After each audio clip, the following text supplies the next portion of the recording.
That's the wrong text at the back. Anyway, hi everybody. Welcome to the Webcomics Hubcast. I'm your host, Nen, and what the hell is up on my screen right now? Oh, that's my chat highlight thing. Cool. I'm your host, Nen, and this is Season 4, Episode 8 of the Webcomics Hubcast. Sorry that it started late. The computer broke. So today we're going to talk about if my computer broke. We're going to talk about a few things today. I want to talk specifically about the Webcomic Piracy Crackdown. I want to talk about Gen Z. Let's go, greatest generation. Let's go. And I want to talk about Manta Comics because, you know, I'm a nosy bitch and Manta Comics seems interesting. So these are our topics today. Bring your big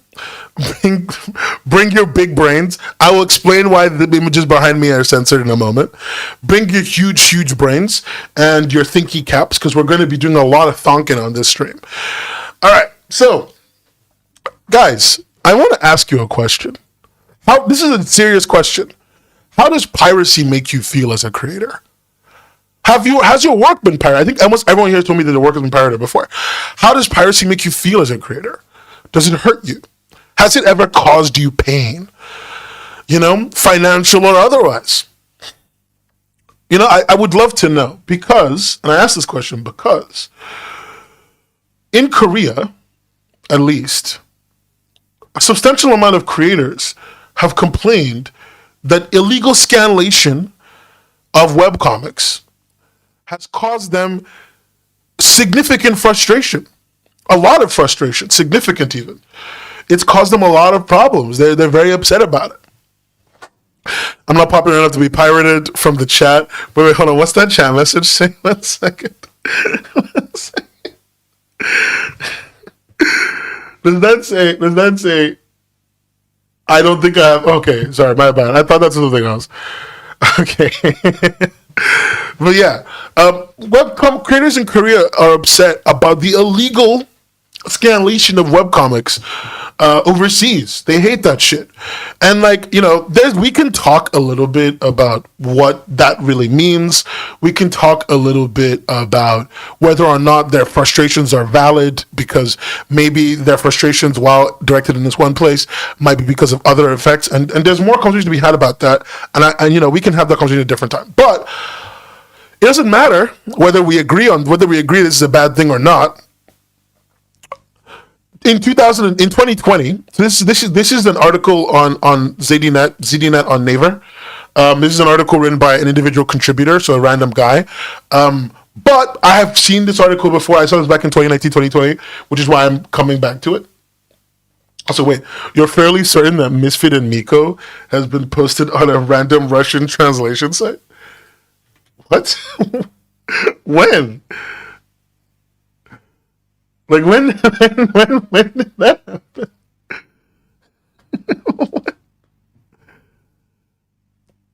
I mean, okay, that's interesting. I wouldn't have expected that to be how your icon got pirated, but sure.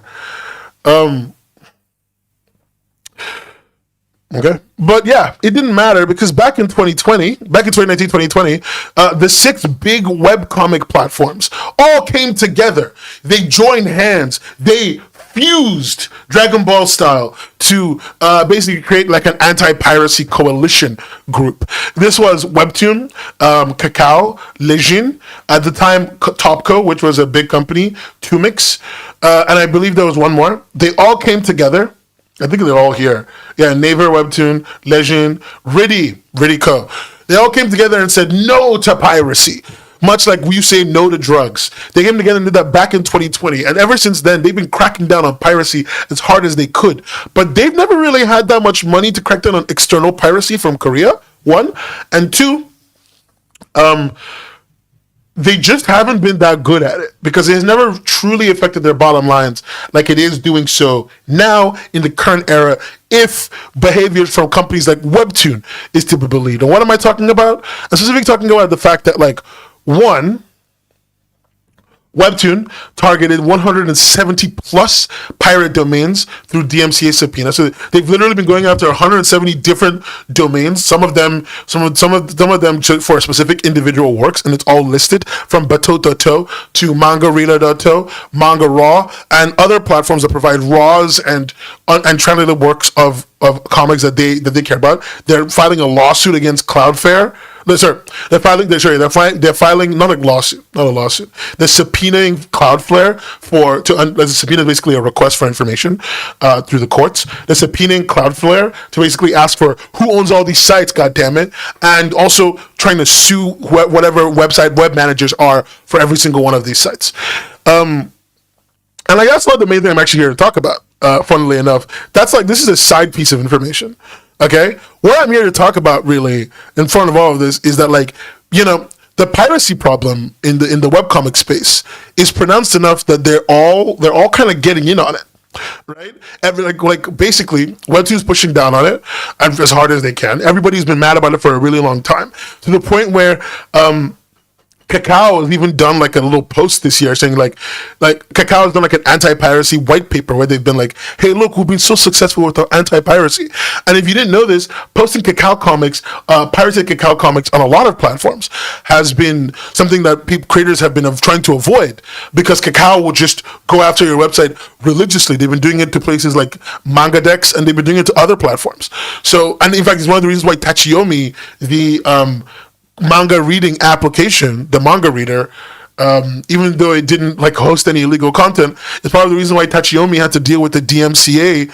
I believe it was a DMCA or a cease and desist on GitHub recently. Kakao has been incredibly litigious. It's kind of crazy. And so I'd seen all this news. All this news I'm talking to you about, you probably saw the post on the Reddit about the 170 platforms that Webtoon is suing. You've probably seen all this information before. And just to kind of really bring it all in, last year, Webtoon experienced their biggest content boom ever, and they claimed that there was a 54% spike in piracy, leading to $750 million of losses in the year of 2021 alone, all the way into this year. So there's been a big pushback. There's been a big pushback on piracy because these platforms believe that they're losing money from it. And the reason why I'm talking about all of this is talk to you about this single operation that happened recently that I find incredibly funny. Let's talk about Agitoon. Or Agitoon, I don't know how to say it. I haven't seen the Korean name.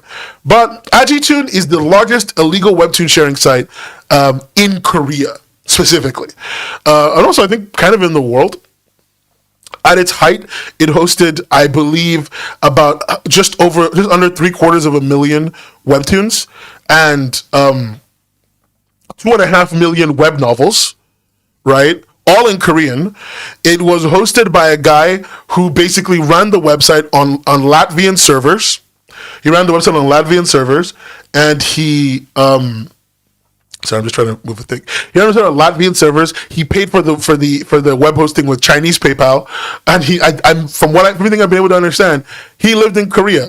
Agitoon recently was shut down in a raid by the Ministry of Culture, Sports and Tourism, and I think it was also like a what do you call it? It was the prosecutor's office and the Ministry of Sports and Culture. They basically raided this guy's house after finding out about him, and he has now been arrested. This is the web manager being arrested. So if you're wondering what that image behind me that was blurred was, it's this.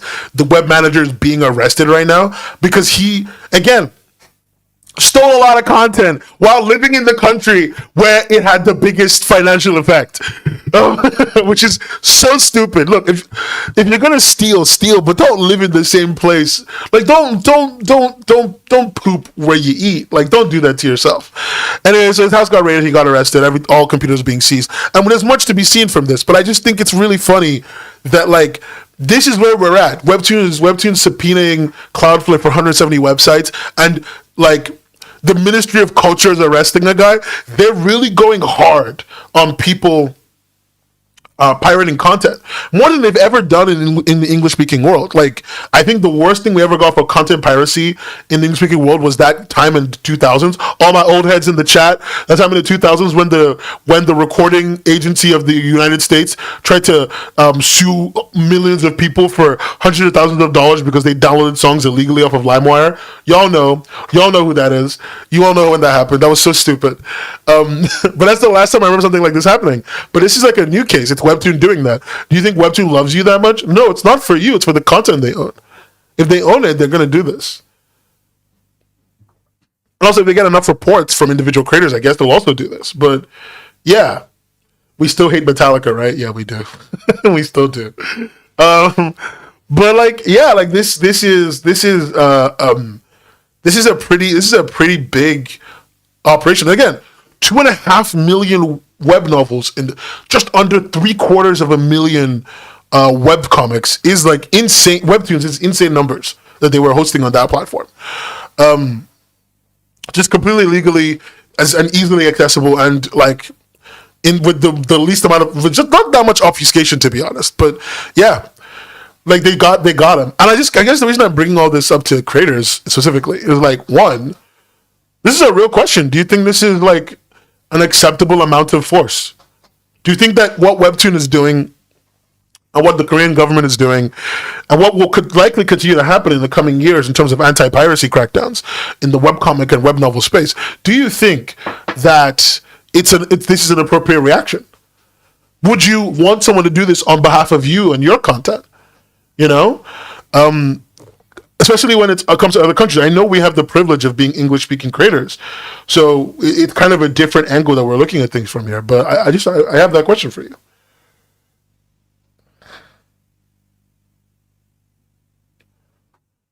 That's mine. Also, what did you say? Piracy means that there is a viable market, and cracking down on piracy raises awareness of that market. So net positive, probably. I mean, yeah, it would mean that. Like, if they're using that data, I think, yeah, for sure, if they're actually using it properly. And what did you say? What did you say, Sim? Let's see. I think piracy has a place in the entertainment ecosystem, but I do think some piracy can go too far, especially when it's easily accessible for free. You see, that's something that someone said to me. They said the problem isn't that there is pirated content. The problem is that it's so easy to get, right? It's so easy to access. It's so easy to consume. And that's that's where the issue begins. I wonder if that's completely true, because a bit of me always wonders, like, is that ease of access the problem? Like, what if the official content was easier to access? Would that make this piracy problem go away? I wonder. Kylie says, if it was your content, personally, you want everything taken down, but logically, you know it can help, and it's not worth finding when I'm not really making that much money. Oh, so this is a money thing in your eyes. Like, if you were making a good amount of money, like if you were Webtoon, this would matter to you. But if because you're not, it doesn't, essentially. All right. Some piracy, I mean, there's layers. I don't disagree that there are layers, like an onion. But I wonder if those layers really, really are things that you would want people to take into consideration when it's you and your money you're making. I personally don't care, but I also don't believe in copyright. So, you know, like, I'm not the right person here. I mean, I would want to see any comments and stuff, but I can't really kind of stop people. Okay. Yeah, but I personally don't care. I don't believe in copyright. I don't believe in copyright, and that content should be, like, anybody can't just repost my stuff without my permission, which is why I usually release most of my stuff under, like, what you call it, GPL license 3, so anyone can do whatever they want. But, you know, yeah. Dreamwalker got pirated in a Russian site before it became an original. Did the Russians like it, Magic Fire? Did the Russians like your comic?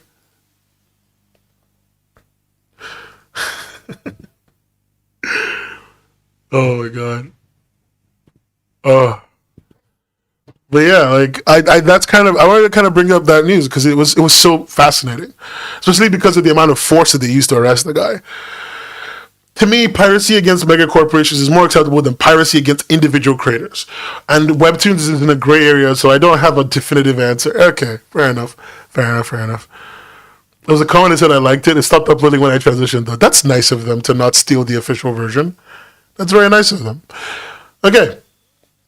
I guess they really were just trying to get people to read it in Russian. But yeah, like, I mean, that's kind of where I've been at with the pirated content. Let's just read more comments. If a person translates and publishes a comic in a different language with all credit to the creators, I think this can actually help those who don't have a reach to get their comics translated. Okay. All right. I guess that's Linda's opinion on it. You agree with Linda? I don't disagree with Linda. I think Linda's onto it. So I'm with you. And like, you know, I was thinking about this from the beginning. I was like, I wonder if the force is reasonable. I wondered if this blow up is reasonable. But recently, Webtoon stock price went down, which is why I think they're basically going really hard down that anti-piracy line to kind of shore up whatever revenue that they can. Because if you don't notice, the reason Webtoon stock went down, I don't know if I talked about it in a previous stream, but the reason why Webtoon stock price went down is because they were projected to make $340 million in the second quarter of this year. They made 321, and then the stock price tanked. That's literally it. So I think for Webtoon, going after pirates is more about trying to make sure they can shore up that extra $20 million however they can. And I think that's why we're getting these responses from like the Korean police, the Korean Ministry of Culture, etc. I think from a creator perspective, I think you're all right. Like, it just doesn't really hit the same. But I do think it's fascinating to know what they're doing above us, because that one day could be you. You know, your content that they're coming after. They're coming to protect. And I wanted to know how people felt about that response. As a pirate, I would pirate less things if they were more... I would pirate fewer things if they were more accessible. I usually support when I can, though, to balance it out. That's fair. As a pirate, I only pirate when I don't like something. Usually because I want to just figure out what it's about and move on. Well, you know, different people, right? There's a different strokes, different folks. Yeah, that's kind of it for me on that topic. There isn't much else to bring up here, if I'm being honest with you. That's why I just wanted to get into that. Let's see. The problem I've personally had with pirates is that they act like they deserve a claim for pirating, rather than me, the person who made the thing that you can see for free somewhere else. Okay. Wait, really? Are they like rude to you when you're like, hey, can you take it down? Are they like mean to you? Jesus. I didn't know about this. I didn't know they were like actually like terrible. I think it's kind of funny when they take stuff, but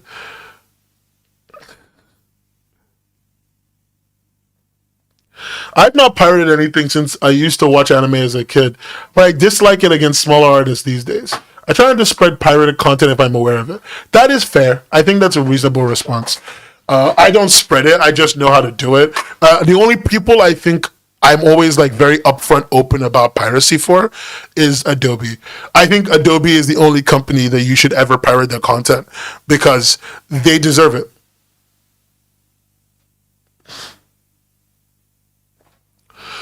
Yeah, when they're pirate, Adobe makes millions of dollars. They literally regularly deceive people and are currently dealing with an antitrust lawsuit. I don't feel bad for them, but you know, different strokes, right? Yeah.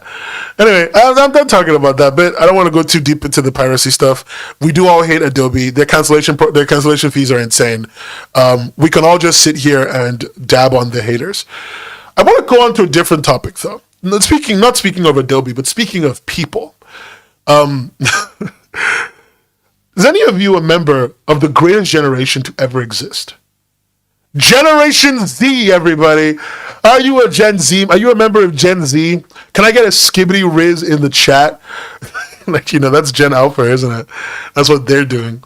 Can I get a skibbity riz in the chat, please? Thank you. Yeah. Can somebody drop me a phantom tax? For real, no cap. No, you can.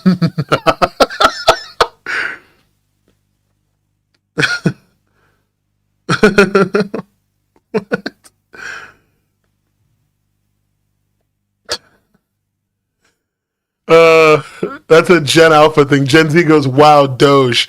Yes, skibbity. Guys! Pretty sure I'm already part of the already dust age. Nesso, you're like you're barely 30. I don't even think you're 30. You're a millennial, like the rest. You're a millennial. You're a millennial with me. Okay? The greatest generation. What did we have? We had Casey Anthony. You're 30. Yeah, so yeah, we're both millennials. What did we have? We had Casey Anthony. We had that very short period of time when saying that you were going to suck someone meant that you were going to kill someone in London, specifically in London. That was a whole thing. Saying you'd suck someone's mom means you were gonna stab them. And then we had Vine. We had Periscope. The good old days when content was real.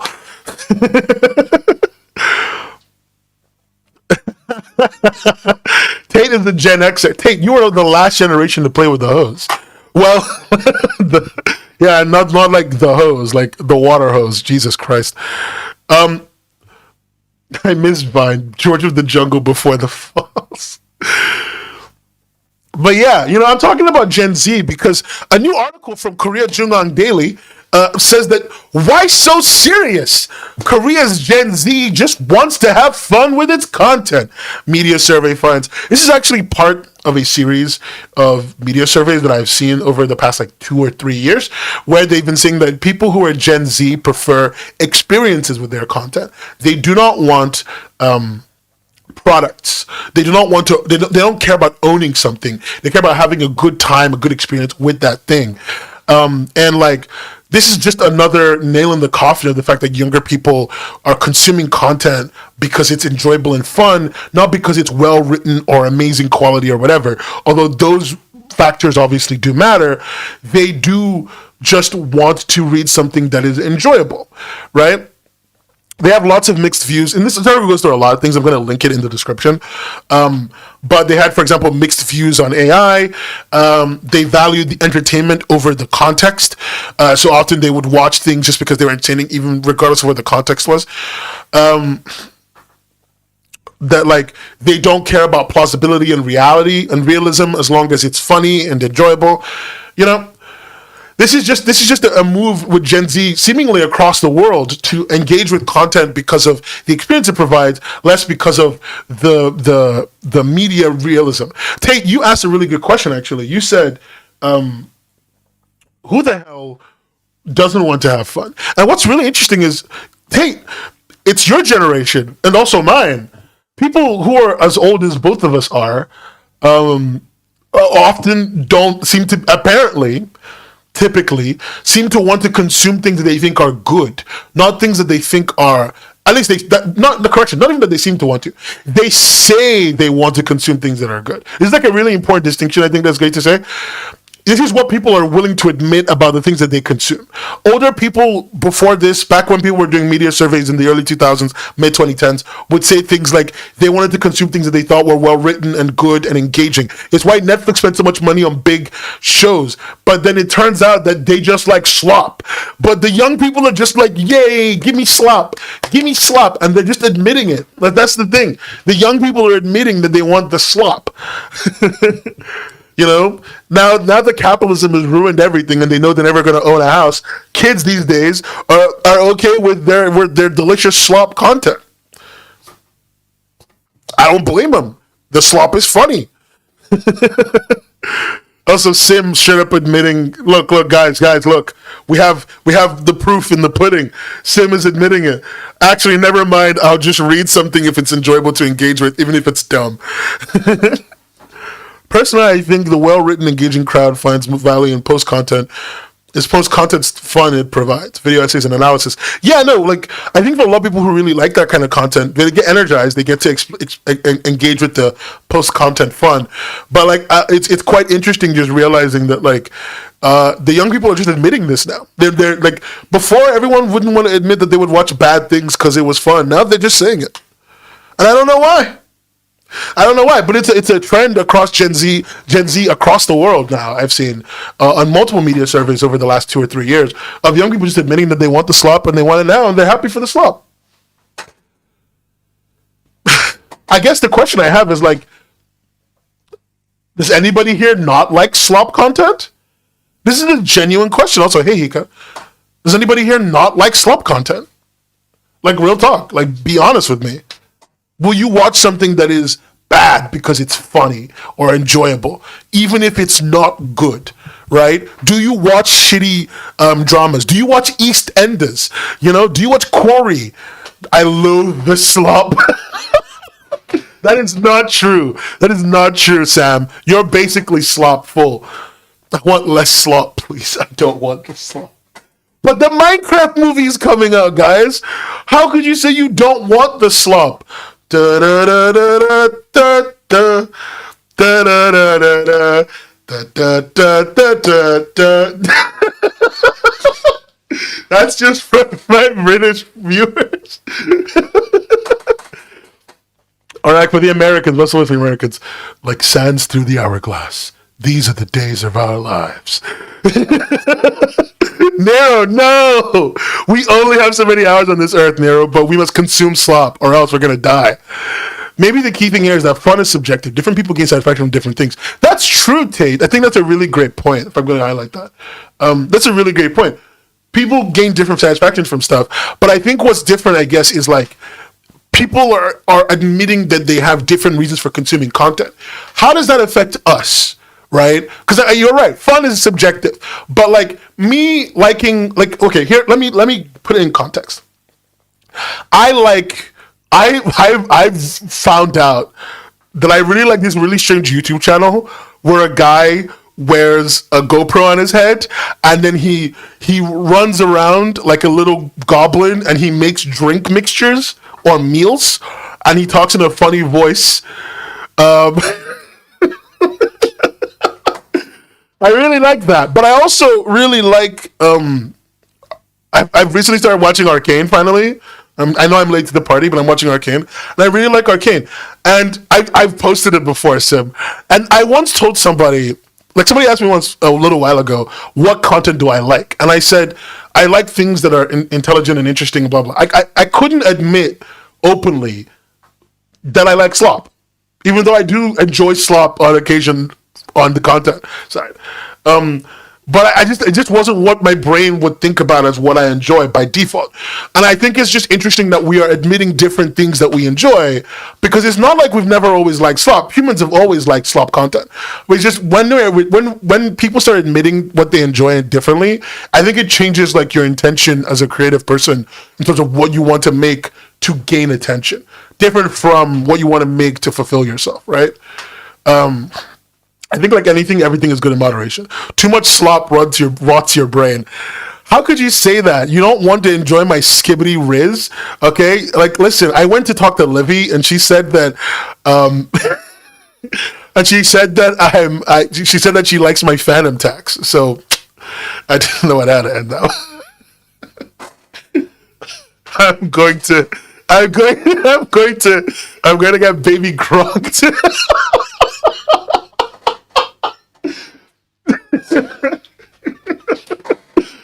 And the brain. I feel like, let me see. Oh, wait, Ephemeris made a good point while I was making dumb jokes. I think some bad movies can still have interesting ideas and themes that aren't executed correctly, but some bad movies are just films made by a committee of executives and are slop. Fair enough. Also, I just wanted to be clear, there's a YouTube, this is a mild tangent, but just to relate it to this, there's a YouTube video called High School Isn't Like Persona, and I've watched it now twice. Privately. I watched part of it in public, and I kind of hated it, but then I drifted back to it to kind of just see what it was about again, and I realized that I really like it, and so it's just me thinking, like, what do I actually like? Like, I tell people I like complicated, interesting comics. I have nuanced opinions about the things that I am reading, but the more I consume content, the more I realize that, like, villainous shit just really does it for me, dude. Like, really bad villainous isekai? Goddamn. Like, that's... And, like, yeah, it's got interesting ideas or whatever, but, like, that's not why I'm fucking reading it. I'm reading it because she, like, kills her sister, and I think it's funny. I think that it's goofy when the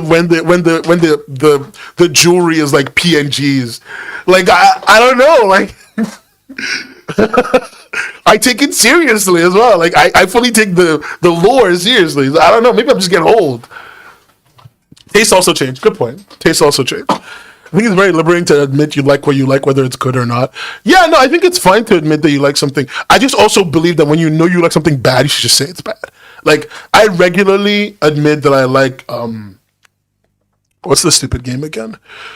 I like Metal Gear Solid 3 Snake Eater, which is a great game. And I like Metal Gear Solid 5. Comparatively, Metal Gear Solid 3 is a much better game. And I think Metal Gear Solid 5 is kind of bad in a lot of ways. Though I really enjoy it. I think it's a little bit kind of bad in a lot of ways.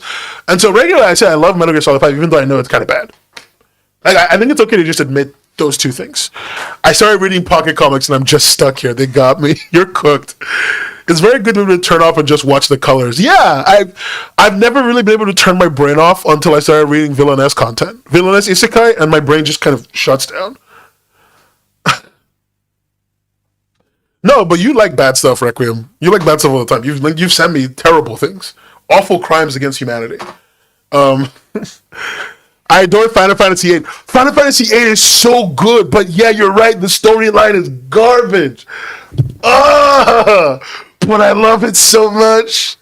I love it so much. It's like the best Final Fantasy. It's like Final Fantasy VIII, then 7, then 9. No, 8, then 9, then 6, then 7. That's my order.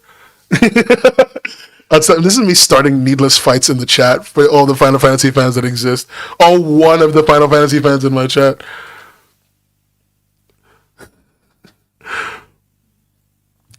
Good. I'm glad you played quality games.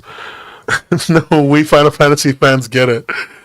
Kingdom Hearts fans, like we all know the game order, guys. Dream drop distance, number 1. Just gonna start arguing with people. I mean, what content is perfect? Everything is flawed in some way. There's nothing wrong with that. No, you're right. I guess the reason I brought up, you got Norded? Sorry, I got distracted by a chat message. The reason I brought up this article on Gen Z content consumption, I wanted us to have a little fun, little conversation and laugh about it, like what we like to read and stuff. But the other part is like, there's a part of this community that creates something that we're proud of, right? It's a part of this community. There's a part of this community, whether it's part of yourself or an actual individual split among us, that creates because we want to get famous. Like, let's just be fucking honest about it, right? And so I brought this article up because like young people are admitting that they don't care about good plots, good storylines, they don't care about good plots, good storylines, any of that stuff. If the story is funny and fun and like kind of goofy, if it's slopped, if it really leans into that drama aspect and doesn't really let go, even if it's not to be taken seriously. Young people are admitting that they just want to read something that's really fun and they don't care about narrative cohesion or any of that shit as much. What does that mean for us as creatives? Do we create more things that are just entertaining and less good? Because you can have both for sure, but that's hard. Having one or the other is much easier. Is this something that we should be paying attention to? Is it a new meta? I think that this admission by young people and the way content has been going, we're going to see, because we haven't really seen it yet in the English-speaking space, in terms of people doing really well off of this. But we're going to start seeing people make, we're going to start seeing like studios or micro studios coming out of places like France, Belgium, like Europe especially, and maybe like the southern parts of the US, the Midwest, the southern parts of the US, where it's a little bit cheaper to live, where we might start seeing content come out of these spaces that are slop, that are people making this content, but for the English market. Right, with the English sensibilities and the jokes that work in English and the memes that are made for English speakers, right? We might see that coming out because we don't really have that right now. Not really. We might see people bringing out a little bit more slop. We're gonna get some Midwest slop, right? You betcha. We're gonna get some Midwest slop after the Bears beat the Packers. Sorry, it's all my Midwest memes. And I'm just curious about like how we feel about that. If any of you would like to lean into that, this is a real question. Would you guys as a creative, does it bother you if you become a fast food machine? Like, it doesn't bother me personally. I want to be upfront. I think it's fine to write that. I'm just curious about your thoughts. I think there's a lot of high thinking things that exist already and people are fatigued. True. And it's up to you whether you want to be commercially successful or artistically true to yourself. I think it is true. It's up to you. But I guess I want to know. The Bears will beat the Packers. You know what's funny? I'm not a Bears fan. I'm a Vikings and Broncos fan. So, you know, like, I don't like the Packers either.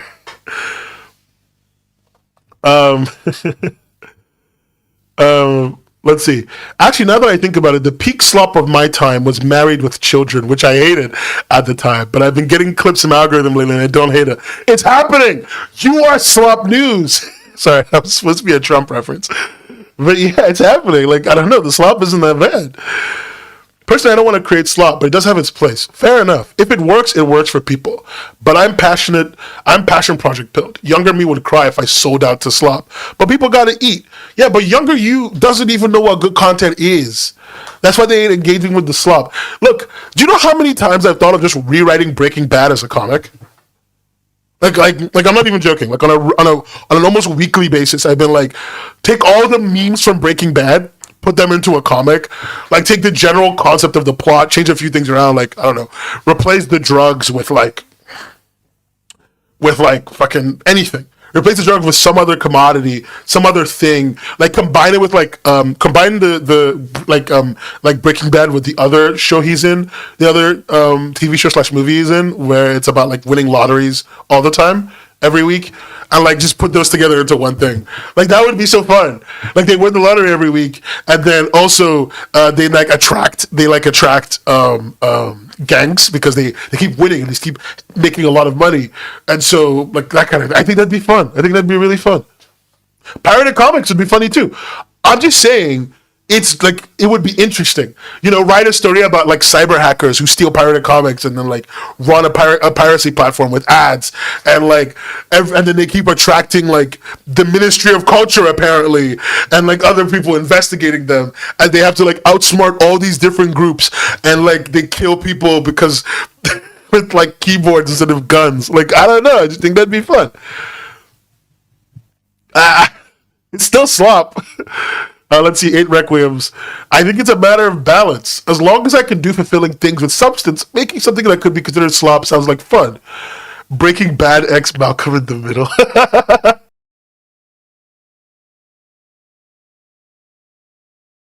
No, I mean, like, God, I hate you people. Yeah, that would be fun. That would be fun, because then Walter would instead of insulting his son who has cerebral palsy, he will insult his son that he named Brick because they thought he'd be cool, but he's actually the lamest kid ever. That's literally what this show says about this child. Insane. I considered continuing my old comic that's horribly written from when I was 15. Just putting a disclaimer because I think it'd be stupid fun to do. I think it would be fun. I also wonder, and this is like another part of this question, right, that you kind of reflect on. You know, as content creators, do we refuse to make content because we think it's going to be slop? And are we holding ourselves back by not engaging with that? And I bring that up because I'm kind of breaking out of that myself recently. One of the reasons I don't stream very often and I don't make a lot of videos is because I believed that the only thing I was allowed to post was the really high effort content. And that's fine. Really high effort content is fine when you're doing well, right? Because people can wait and you can kind of make all your money back. But when you're not doing as well, when you need to gain more viewers, doing slop is perfectly fine, especially as you get better, which is another part. I think one of the reasons why I'm reflecting on this is because now I'm better at what I do. So what I consider slop now is probably way higher effort than what I used to do as a kid, right? And so like it's all these little things that are kind of coming into consideration. And I guess I wonder, you know, is it holding me back? Have I been holding myself back? And I wonder, as creatives, like, do you think you've been holding yourself back by not allowing yourself to make slop once in a while? You know? I wonder how that feels like. I feel like people approach Webtoons a lot more seriously than I ever did. Yeah, I think so too. People approach YouTube a lot more seriously than I ever did. sometimes I go on YouTube in YouTube Discord servers. I'm talking to other creatives, and they're like, "Yeah, my CTR was like this number, which I think is pretty good, but like, my impressions were this number, and like, with my demographics leaning this way, it should be this number." And I'm just sitting there like, "What the fuck are we talking about?" Like, I understand what all these numbers mean. I know what all this stuff means. I understand how this works, but I've never sat down and really done a full like data analysis. The most I've done is to look at my numbers and see how many of you are women, how many of you are men, and how many of you are non-binary, so that I can make the meme of like this is the only podcast with the male host with a mostly femme AFAB audience. This is like, that's it. That's my entire joke. This is the only podcast with a male non-binary host with a mostly AFAB audience. Go figure.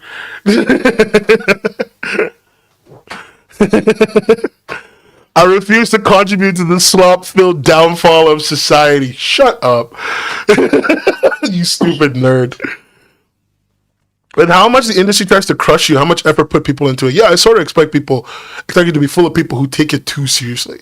That passion is the only way you survive. Inky, I don't agree with that. You don't need the passion of taking it too seriously to be the only way you survive. When I started out, in fact, I believe now in my experience that if I had been a lot more relaxed, I would probably be in a different position. Maybe a better one. And I think that people should maybe think about that, in terms of the content that they make.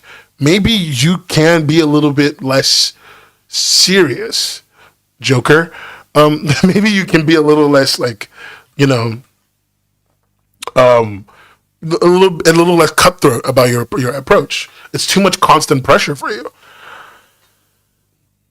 I wonder. We need a spectrum of content, but we have more content plus information than ever before. Impossible to keep up with everything. It's going to be up to the individual to monitor their input. True. No, you're right, King. You're right. And also, Rosie said, kinda, yeah. Oh, wait, sorry. I just kind of skipped past a lot of chat. Rosie said, I think in response to like, could you holding yourself back? Kind of, yeah. I've had a video plan for so long, but literally me posting shorts has gained me more subscribers than any big video animation I've uploaded. I agree. And figure out what's good for them. Okay, all right, Tate. It depends on the brain. I can't draw things I don't care about. I only care about the things I'm serious about. For similar reasons, I struggle to draw fan art. I think learning to decouple yourself from that is a really interesting thing that I've had to figure out. And I don't think it's bad to have that coupling exist in your mind. Of course, you will be less motivated when you don't care as much. But I think learning how to make things when you don't care is also super important. Yeah. Although I've been using it here, I sort of also won't want to describe any any intentional comic as slop. Okay. So I think that's a really good point, Inky. Relax, chill out, make the slop. I think that's a really good point, Inky. In fact, I'm trying to highlight it. I'm going to jump on that a little bit. I think when content creators talk and when viewers talk, there's a very different kind of meaning in the things that we say. And so being mindful about that is super important, because from the content creator perspective, we know that when we say slop, we don't mean in a bad way. When we say slop, we don't mean in a bad way. We just mean a different kind of content. But I think from a viewer perspective, it's 100% very different. And so being mindful of that is super important. So I'm going to stop saying the word slop. I'm going to start saying, what'd you call it? I'm going to start to, let's see, what's a word I could use for it? What's a word that's not slop? Let's just say simpler to execute content. Soapy content, soap style content. No, it's not low effort, because it still requires high effort to make good slop. But yeah, like soap style, goop, say goop. No, but goop is Gwyneth Paltrow's website, isn't it? That sells that egg thing. That's goop, right? Oh, you're so confused, Linda. Linda, tell me where I lost you, honey. Tell me where I lost you. We're just trying to figure out a new word for calling content slop. Because we don't think the word slop is respectful and nice, because it sounds kind of negative everywhere. And so we're wondering what is a better word? Lowbrow, common. If I say common, Kiki is going to call me a bourgeois. Melodramatic. Okay, yeah, I'm with you. Is it writing or is it art? Linda, it can be both, right? Okay, so like Linda, take it. Let's like talk about it a little bit. Just me and you. It's me and you, Linda. So like if somebody is making like East Ender style content, they're making like drama, no role plays, like a telenovela, right? Like they're making that kind of content, and even with great art, it's still kind of like slop because the content is just funny. Oh, campy is the word. Good point. It's still kind of like slop because the content is just fun, etc. It's not the plot doesn't really matter. Sometimes they'll even write things that don't make sense so that they can increase the drama because people like reading for the drama, and like that's usually what people mean when they say slop. When it comes to the art can be low quality, but that's not a requirement for it to be slop. To be clear, does that make it a little bit clearer for you, Linda? Does that help? I hope it does. They can be fun. Yeah, drama can be good, but like just think of the ones where they just do like constantly. It's like, oh, I'm not your brother's mother. Your mother's brother. I'm your mother's brother-in-law. Alejandro, I just did facial surgery to look like your mother's brother, and now I am here to kill you. Like if somebody writes that, come the fuck on. Come the fuck on. Katie says, the slop is like candy to me, easy to consume, but too much is not good. Are you trying to, crowd pleasing? So another word for it, I think we'll just use the word campy, melodramatic or campy content. Yeah, like a soap opera. Yeah, campy, kitsch, melodramatic. I'm gonna stop using the word slop from now on. So no more slop. But yeah, melodramatic, campy content is like, I just don't think there's anything wrong with it, of course. I guess the question I'm just having is, like, have we been holding ourselves back by not making it, etc.? Everyone's answered that question. I think that's interesting. I think that's fun. Very skibbity riz of all of you. I'm going to start taking the phantom tax, though. So plates out, please. And also, make sure you don't mess up my edging streak. I'm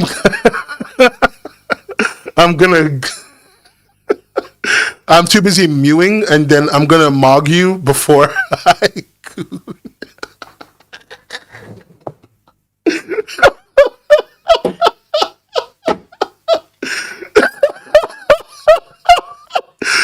I wanted to be clear. That does not mean the thing you think it means anymore. The kids have changed the meaning of that word, of the statement edging streak.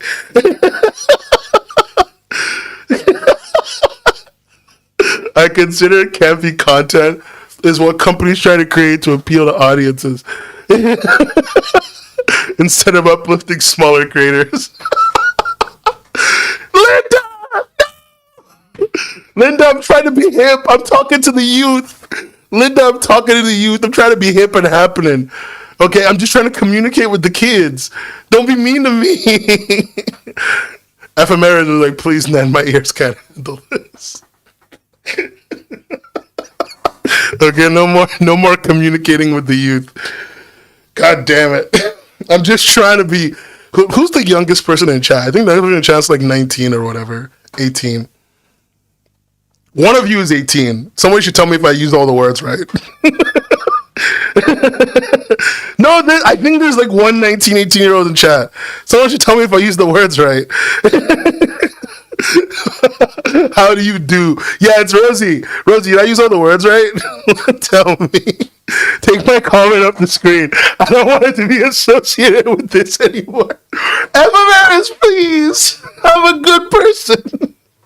Be nice to me. Unfortunately, I passed. Let's go. Let's go, boys. Let me go grab my nephew to translate.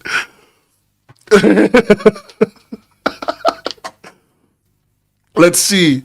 From Sam. My concern is art in the cultural artifact sense of the word defines the culture. So flooding the signal to noise ratio of soap to thoughtful, high intent content has a non-zero effect somewhere. Okay. So, look, okay, chat. I promise I will no longer say the word skibbity, riz, or anything similar to that. Let me just start from there. Okay? I'm sorry. Jesus Christ.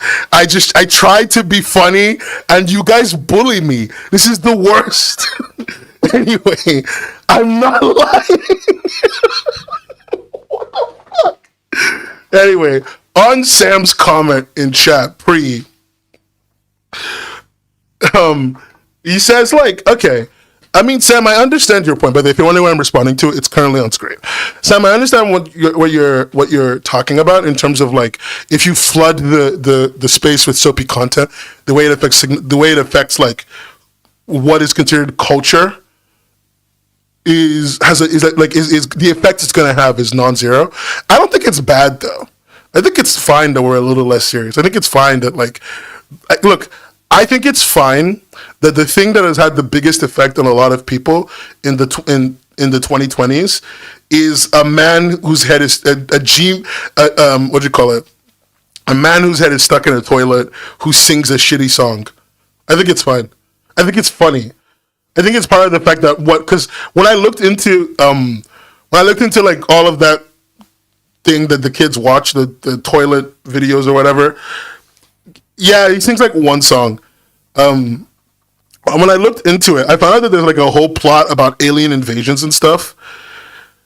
It's about the horror of war. Yeah, like whoever said that in chat is right. It's about the horror of war. And so I just think it's fine because like I think when it comes to like the content that we consider to be soapy and melodramatic and OTT, like there's like it's fine if that defines culture a little bit. Because for my mother's generation, things like Days of Our Lives and stuff define culture. You know, even though it was very much noise. So I don't know. I grew up on the bread bank video, so I can't judge the kids. Okay, but you can judge me apparently. And Inky says, look at radio charts from 20 to 30 years ago. It's full of poppy fast food songs. Those aren't the ones that last. Yeah, I think, but some of them do, right? Some of them still continue to last. I think a lot about the songs from like early 2000s. Kesha is still like a huge influence in my musical life, even though I don't listen to Kesha music at all. But like Kesha singing TikTok is like it lives rent free in my brain sometimes. Like literally, when I was starting this stream, whenever I started to stream, I played a little bit of music, and I was playing like. I was literally playing Tchaikovsky. Like, this is not a joke. I was playing Tchaikovsky, but like in my head, I kept going tick tock on the clock, and the body don't stop. So like, I don't know. I think it's fine. I think it's really funny. I think it's cute, but no, I think it's fine. The times do repeat. History does repeat constantly. You know, of course you would know that, Linda. I can't say the word in your chat, Katie, so I have to skip over it. But the something stuff reminds me of the YouTube poop stuff I watched back in the day. Yeah, you're right. Actually, it's a lot like YouTube poop, right? It's not like a YTP. So like, you're not wrong. What I'm trying to say here for the old heads in the chat is that we're cooked. Thank you. That's really the summary of everything we've talked about today. It's like the youth is cooked. Thanks. Duchamp's toilet. The greatest of all soap content. Should I be ashamed? It was yes. I'm not saying campy content is bad or has no place. Just that it isn't a replacement for more thoughtful stuff. True. No, I think that's fair. And I guess when it comes back to the what the kids are reading, I think if I'm gonna just kind of sum this section up so we can move on. But I think if as a creative you're looking for the next set of things to make, you know, you have a new comic you want to work on, a new story you want to write. I think you should explore the idea of making something that is a little bit less well thought out and a lot more focused on creating engaging moments for young people, and see if that finds you a little bit more success, or at least increasing the amount of those in your content. See how that works out for you, because that's what the Gen Z have basically said that they're looking for, and they are the most valuable audience right now in comic creation on the internet. So I would try and see what it does. That's all I'm trying to say. Yeah. Anyway, let's take a quick break. This break is sponsored by. Hold on 1 second. Let me open it. Let me just open the page. Sorry.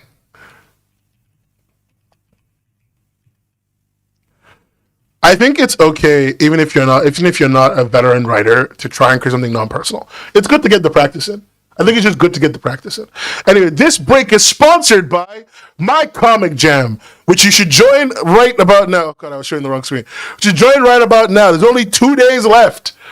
2 to 3 days left. The clock is actually slightly off by a little bit. But there is only about 3 days left. Okay? 11, and all submissions close at 11:59 p.m. PST. Okay? On September 9th. We already have about 51 entries into the contest, and you can be, actually we have more than 51. Wait, what? I swear there's 51. Did I miscount? 1 second.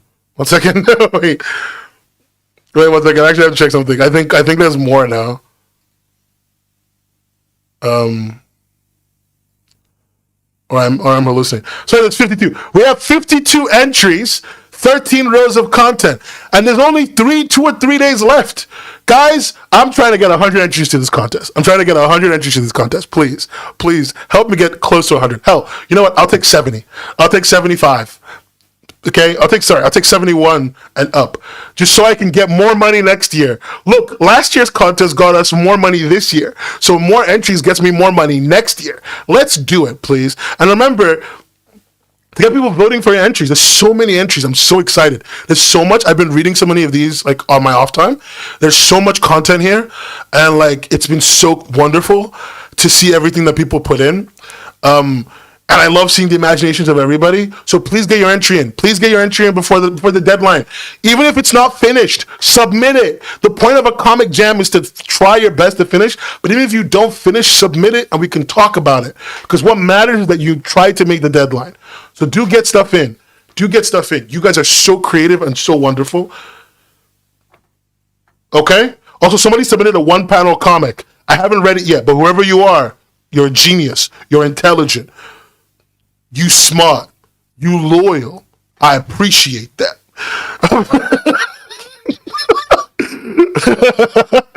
DJ Khaled posting. Thank you so much, Nero. I got so busy I never got back to you. Nero, I'm gonna DM you about why I didn't get back to you guys about stuff. It's actually a very annoying personal story, but I'll just tell you so you can know. I feel bad I left you in the dark. I kept telling myself that I was gonna tell you, but then I also kept going, oh, but I think Nero hates me now. I guess I just won't message you. I'm sorry, my anxiety. Inky, did I not get back to your DM? I'm sorry. If I don't respond to your DMs and you've been in chat before, just DM me again, because sometimes I'm really stupid. Also, I have anxiety, so sometimes I do really stupid things.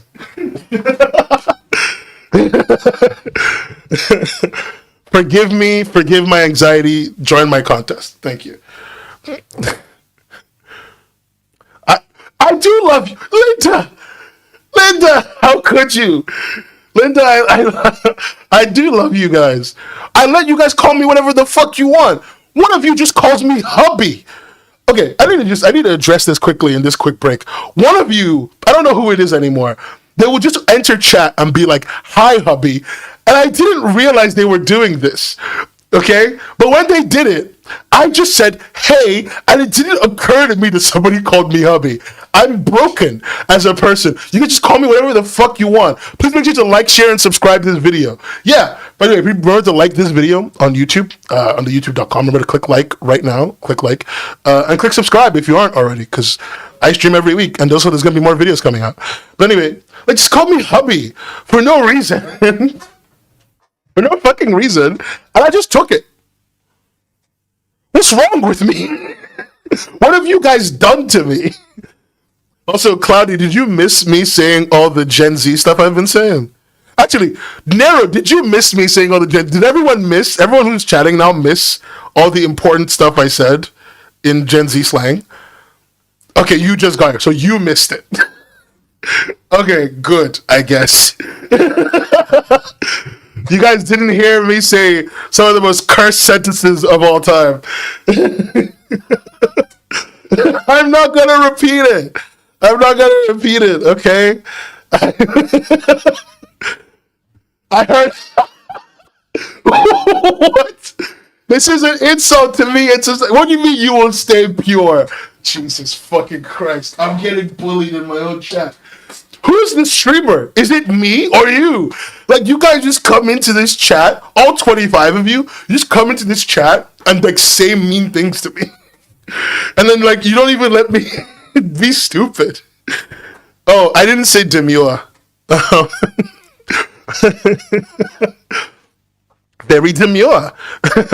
Very classy.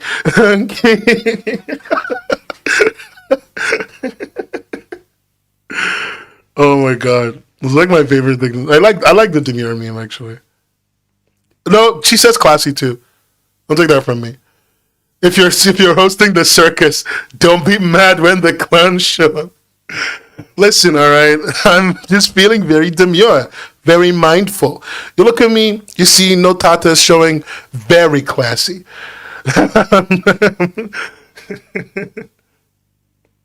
Very cute. So cutesy. I made the demure, I keep making the demure joke when I go out. It's like the number one thing to make young people not, like, what you call it, number one thing to make people not hate me. Careful, he's getting parasocial on us. True. What do you mean you hate it here, Sam? What are you upset about? You're upset about me saying the word demure? Guys, I think I got the accent down for a second as well. Jesus. She's copywriting that word, and honestly, she's so based. Anyway, join my contest. There's still time left. Get your submissions in. You can win $500. Okay? You can win $500. $500 and a drawing tablet. It'll be mailed to your house by XP Pen. It's like, I think that's nuts. It's great. They're lovely. It'll be mailed to your house by XP Pen. So, join up. Get in on it. XP Pen, also, I just want to say real quick before I move on, XP Pen has been the best partner I've ever worked with in my entire life as a corporate thing. And this is maybe the fourth time I work with somebody. No, the second best. The best was BAM Comics, so they just gave me $500 and trusted me last year. But XP Pen has been so supportive. If you guys notice, every social post I make, XP Pen has been retweeting it when it comes to the contest. They've been so lovely. They've been so lovely and so nice. And like, I just want that to be noted. Like, look, I'm not telling you to buy their tablets because they're the best or whatever. I'm just trying to say I chose them because they didn't do AI. They had never put out any AI content, and they have lived up to being a wonderful partner. XP Pen UK specifically has lived up to being a wonderful partner and has been super supportive and responds to every email. And like the person, I just want to say that. Okay, I just want that to be said. Club Studio has been great too. And I talked about them in a different stream, but I really want to talk about XP Pen doing that. Do we stand? We stand the social media manager of XP Pen UK. We stand them. Okay, that person specifically. I want to be clear. I have no choice but to stand. They've been so supportive. Anyway, so back to the rest of the show. Also, let me hide the chat highlight. We're back from our break. Gang. Can we have a little conversation about a little comic platform out from... Actually, I forgot where they're from. 1 second. I need to check something.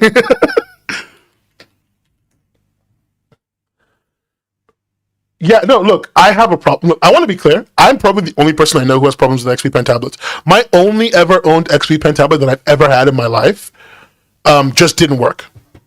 It just didn't work on my PC ever. The screen didn't work. The touch sensitivity just like regularly broke. The cable just wasn't always good. Like, look, the support team was very helpful. They tried to send me an extra cable, but it was clearly a firmware problem, and they were never going to fix that.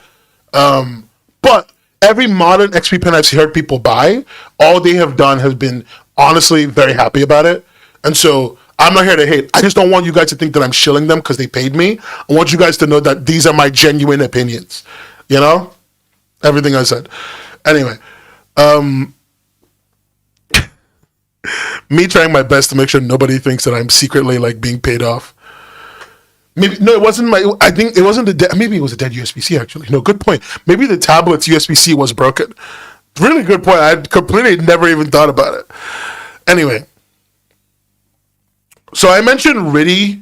If you guys remember earlier when I talked about the companies that came together to create the anti-piracy coalition in Korea. I mentioned a couple companies. I mentioned Legion Entertainment. I mentioned Naver Webtoon, Topco, Tumix. But one company I mentioned as well was called Ridico. Ridico Limited is the company that owns Manta Comics, the Manta platform, right? Also known as Manta.net, etc. And I want to talk about Manta a little bit because I think in terms of players in the space, we've been very focused on on what I'm going to call the medium-sized four, right? Webtoon, Tapas, what do you call it? Webtoon, Tapas, Global Comics, Namikomi. I say medium-sized because two of them are big and two of them are basically minuscule. And so we've been very focused on these four companies. But I want to introduce a fifth company into your periphery, and I want to talk about them a little bit. I want to kind of explain what they do from the people I've spoken to not only other investors in platforms that have looked into them and are working with them. I've spoken to creators who work with them, one or two. There's not a lot that you can get in contact with easily, but I've spoken to one or two people. They've also announced some new content, and I just thought it'd be a really interesting thing to talk about. This news comes from Bleeding Cool, from Adi Tantimed. Love you, Adi. We're not even friends. You helped me out on the Uruchan video. Adi really helped me out by giving me some articles, some press releases that he got sent that I never got sent. So real big shout out to him. I just wasn't on the mailing list at the time. That's why. These weren't secret. Anyway, so recently, Manta Comics announced that they have an expansion of over 300 new titles onto their platforms. And the reason I'm talking about them is because they've added Solo Leveling, Villains Are Destined to Die, one of the biggest villainess comics in the world right now, and Daughter of the Emperor. I don't really know Daughter of the Emperor, but the other two, huge. And I want to talk about Manta because, Manta's approach to comic making is very different. So, let's kind of categorize everybody. And in fact, I think we're going to have to do something I haven't done in a while. Guys, we're going to open Paint. We're going to be opening Paint. Oh my God. Oh my glob, Paint. They say, oh my glob, Jesus Christ, I'm so cooked.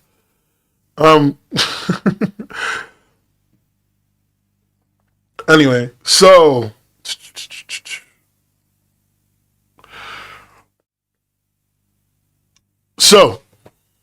yeah, they've added the new gems system on top of the subscriptions, and I want to talk about gems as well in a second. But let's go through this. So right now in the platform game, the typical group of people you meet. Hold on 1 second. For once, I have my... No, okay. I thought for once I had my drawing tablet pen ready for a stream, and I don't. My drawing tablet pen has been whisked away by the wind, by the forces of nature. It's just not here. It's never here when I need to stream. When I don't need it for anything important, it shows up. But the moment I need to stream, it's invisible. Anyway, whatever. So, in the comics platform space, this is what we've got, right? We've got Webtoon, denoted by this W. They spend their time with creators. Webtoon spends a lot of time building creator relationships. This is a very difficult thing to do because, one, creators, while they're very valuable inherently because creators have a relationship with the audience, and the parasocial one at that, sometimes, we must also acknowledge the fact that creators are not always good. And also, we'll sometimes have directions for their story that may not test well with audiences. Creators don't do market research a lot of the time when they make their content. Most individual creators just make the thing that make their blurbos and leave. But that power of the creator is so valuable that Webtoon always wants to associate with them. And this is their primary relationship that they have, right? Tapas also does a similar thing. They very much focus on creators with a little bit of a focus on studios because they're trying to capture the Chinese audience, right? With ST for studios. And Global Comics right now, from what I've seen on the platform, they focus a lot on American publishers. That's what their platform contains the most of. These are the relationships that they've announced on in the news. And these are the relationships that they have, right? Typically. Namikomi is also a creator. I'm going to put Namikomi here with Webtoon just because I want to kind of save space on the screen. Manta's relationship is very different in my experience. Manta doesn't actually marry itself to any kind of group. Manta is married to the data. Like, that's Manta's thing. They're married to the data. And what I'm trying to get at is this. Manta will straight up look at the data. From what I've been able to gather, they will literally look at the data and be like, people are reading villainous content. We need more of it. And they'll just find whoever will make them more of it. They don't care if you're pedigree or not, if you're a studio or creator. If you're going to sign the goddamn contract and you're going to produce the content at the regularity they need, they're happy. They do not give a shit. Manta is so data driven in their content choices that it is shocking sometimes what they target, right? They almost never seem to target things like on Webtoon. It's kind of become you think it's kind of become Comixology now? Fair enough. On Webtoon, like the way content comes out on Webtoon, right? Webtoon will find a creator that they like that fits their niche, and then they publish the content, and they hope the creator will maintain that. Even if the creator eventually drops the thing that Webtoon chose them for whatever reason, then like they're not gonna like kick them to the curb, right? If they're still getting readers. But Manta is like trying to hyper optimize for readers, from what I've been able to understand. They have so much villainous content. They have so much. They work with people like Monji, etc. They got all that because the data said they should do that, so they did it. Right? And so they're very different from all these people because this isn't about caring about you. It's about, does your work fit within their user base's expectations? And that's it. I think that's a very different relationship than all these other platforms have, because while these platforms all use data in their decision making, from what I've been able to see, they all use some data in the decision making. Manta only uses data and does not care about relationships, about pedigree, about quality. No, not quality. They care about quality, but they don't care about pedigree. So they will work with you even if you're Bobby No Name from bumfuck nowhere, as long as you can commit and produce the content that they want at the regularity that they want, and like you have and that's it. That's it. If you can produce it, if you have some track record, some way to prove that you can produce it, they don't give a shit. And I guess the question I have that I'm bringing that's coming up to me from this is like, hey, should creators start looking at this platform? Because yeah, they won't pick you for being a creator. They're not super invested in working with any kind of person, just whoever produces the kind of content that they want. But also at the same time, kind of latching on to our talk about soapy content. You know, is this where we should be aiming? Could creators be aiming for places more like this? Places where they're chosen because they work for the target audience, meaning that they'll always have some level of success on that platform. And because they'll always have some level of success on that platform, they don't really have to worry about too much. They just need to focus on making.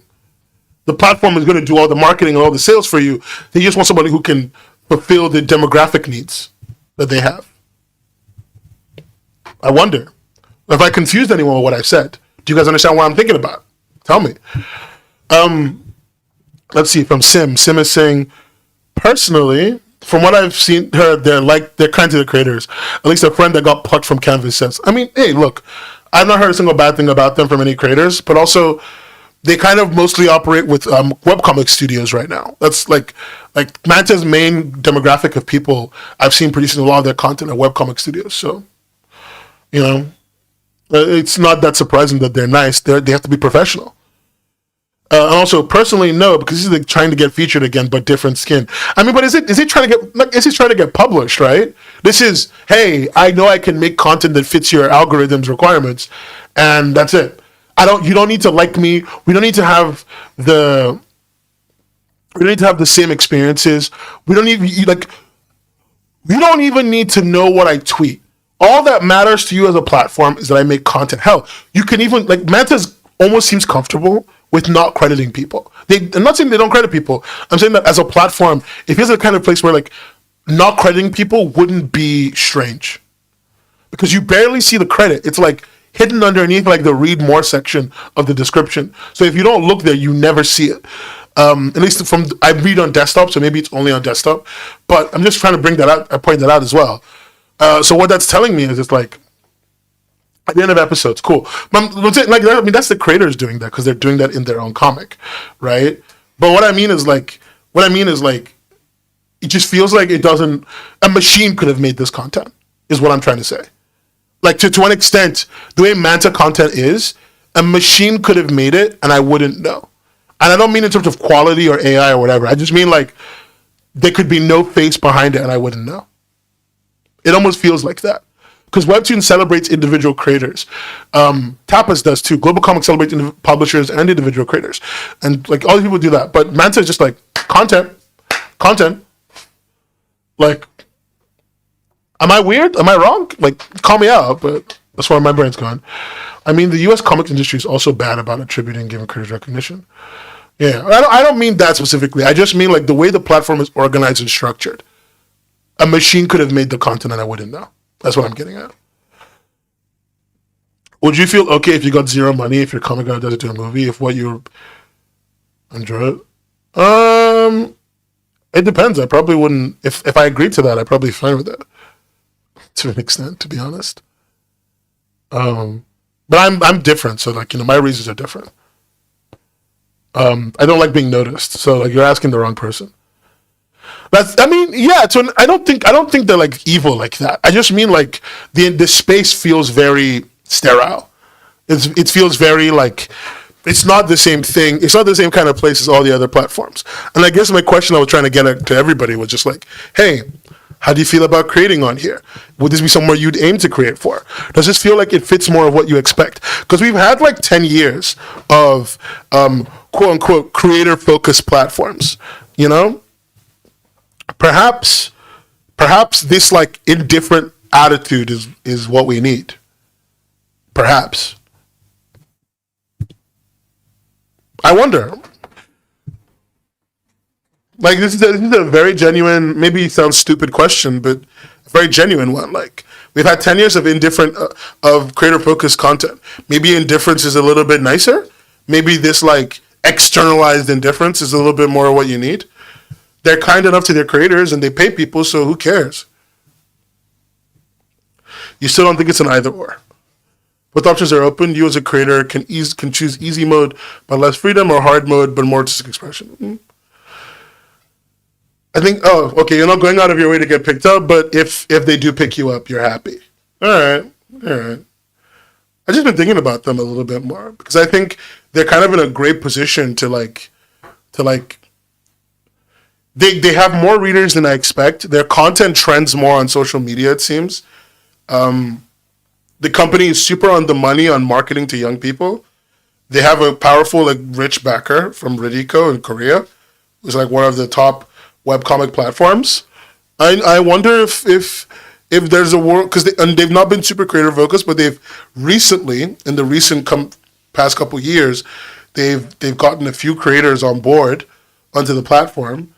And so I was curious to see whether people would be game for moving from the whole creator focused quote unquote environment into this more you make what you make and you don't really the company will promote you because of the content, but they won't really promote you. They promote your content and that's all that they care about. But I don't know. Someone's probably going to be what's the difference between this and Webtoon really? And they might have some really good point. I don't know. It doesn't work the same as the other places because you can't post on there. You have to be picked up. Yeah, but that also means that because you have to be picked up, right? It also means that their focus is highly specific. It's very much on getting their content more reads. So again, as a creator, if your problem was I want to get more reads, they give you more reads. Yeah, Webtoon has the focus on a tiny handful of people who make them money. And they have to have that focus, but they also are very much promoting creators and they're not as content focused as I think Manta is. I'm thinking a lot, I like Hiveworks. Oh, okay, I see what you're saying. Sorry. I got a little distracted there. I was just thinking because I think about the fact that Webtoon made a whole social post about Oh, you mean from Webtoon? You've never seen an ad for a creator? No, when I say creator-focused advertising, here's an example of what I mean. Webtoon on their YouTube channel has interviews with creators. Have you seen those? I don't know if you've ever seen those, but Webtoon has interviews with comic creators on their platform, on their on their YouTube channel. I'm just gonna do a quick cut. Oh yeah, they have like a whole thing. Let me show you.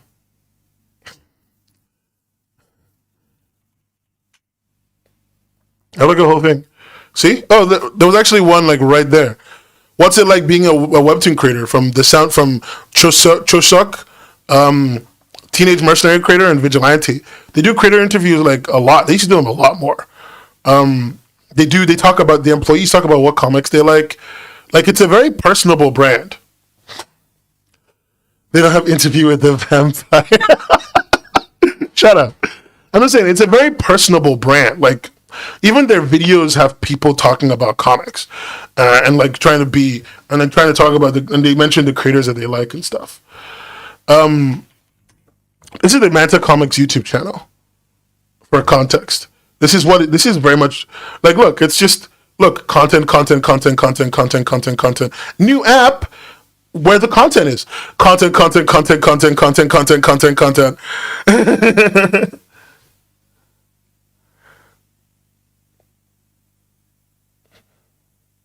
They used to have Night In with Manta. Disobey the Duke if you dare. This is still content, by the way. This is still content. Like, I don't even know who makes this comic. This is just more content built stuff. There's nothing wrong with this, but I should be clear. There's absolutely nothing wrong with, like, content build shit. I'm just pointing out that, like, it's a strong amount of content build focus at this company. And so the question I'm having is like, hey, is this a preferable place to work? Does this make you feel safer? Does this make you feel like it would be less stressful? This is a surface level read, so we're allowed to have a lot of different opinions. I don't like Webtoon proper because they talk about originals, which makes sense, but I don't like many of them. Kylie! Yes, I guess. I guess, like, such a. What am I supposed to do with that statement?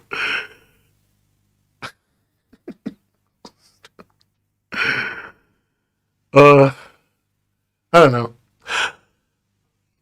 Talk about this. Okay, thanks. Is part of the question, would you sign with them if no one knew you made it? Yeah, I mean, that's part of the question. Part of the question is, like, would you sign with this company that is so content focused, even if no one knew you made it? Like, because it wouldn't be about you anymore. On Webtoon, it's kind of about you. Your name's at the top of the comic. People see your name all the time. The creator comment section exists. All these little things that make it clear that it's a creator-focused platform. Would you, as a comic creator, be comfortable with a platform where the focus isn't about you, it's about what you make? And you almost don't seem to matter. Like, industry-wise, you'd matter, but to the readers, you could be a bot. And they would still be fine with it.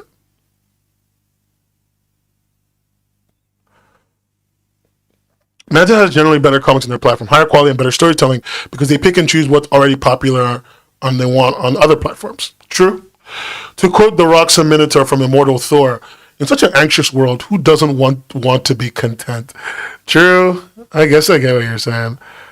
Like, to an extent, that's all they are, right? They're just enough. They're just enough.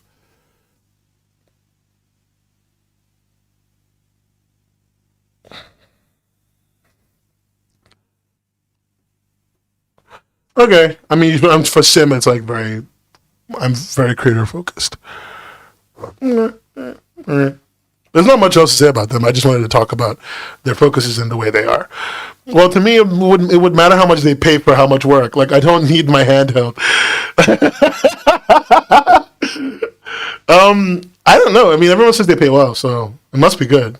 It must be at least Webtoon numbers, because Webtoon pays per panel English creator $23-25 per panel, something like that. They pay about $23-25 per panel, full color, background, foreground. Yeah.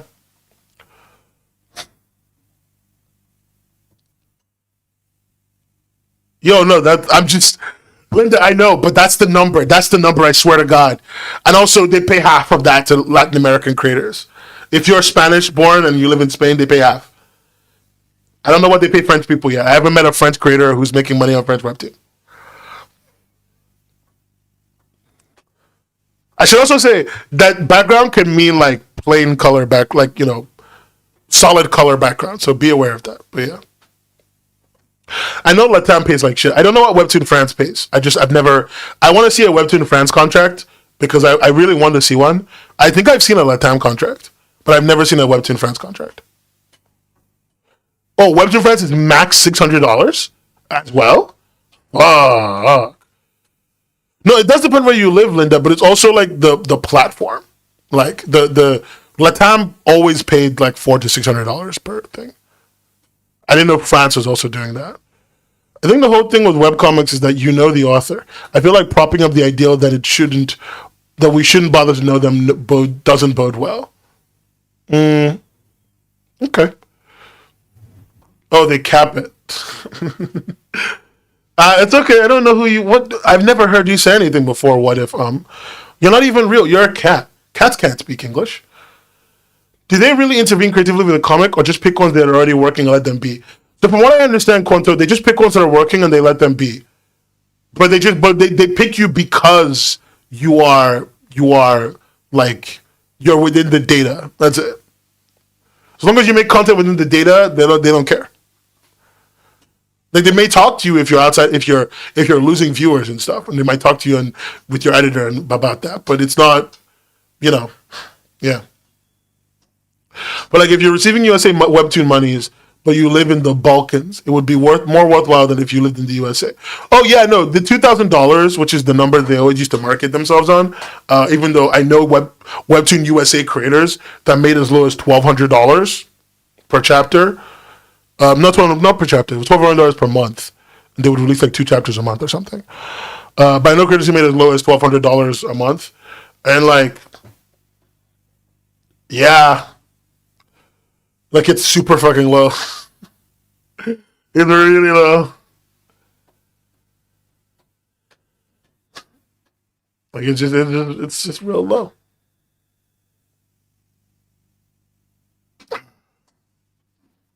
Who do I blame if I do not know who made it? You just blame yourself. No, not per episode, per chapter. Like, no. This creator made $1,200 per month. This creator made $1,200 per month. They released 2 episodes a month. They made $1,200 per month based on what they were paid in the number of panels they put out. But they were making $1,200 per month. This is not a misspeak. I know who I'm talking about. I also know a creator that made $4,000 a month.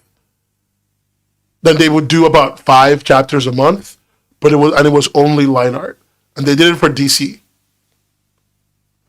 They did it for like Webtoon DC. That I think it was they worked on Let me get the comic 1 second. It's this one.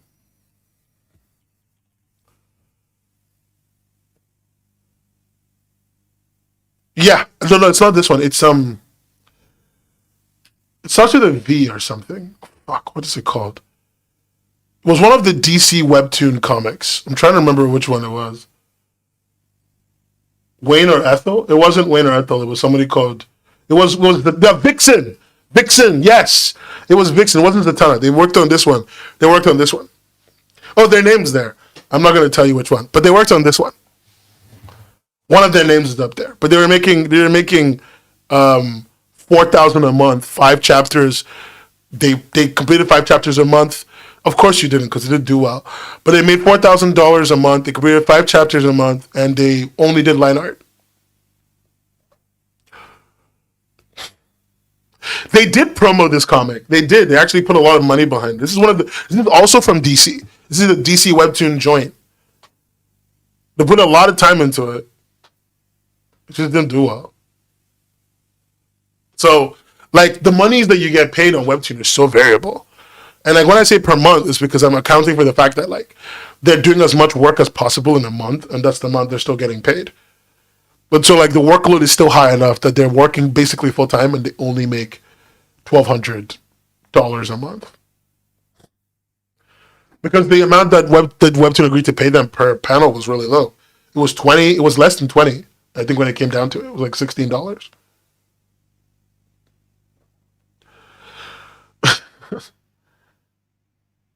So I don't know. Yeah, I mean, it's jobless money. I live in the UK. You can't live on that much money almost anywhere in this country.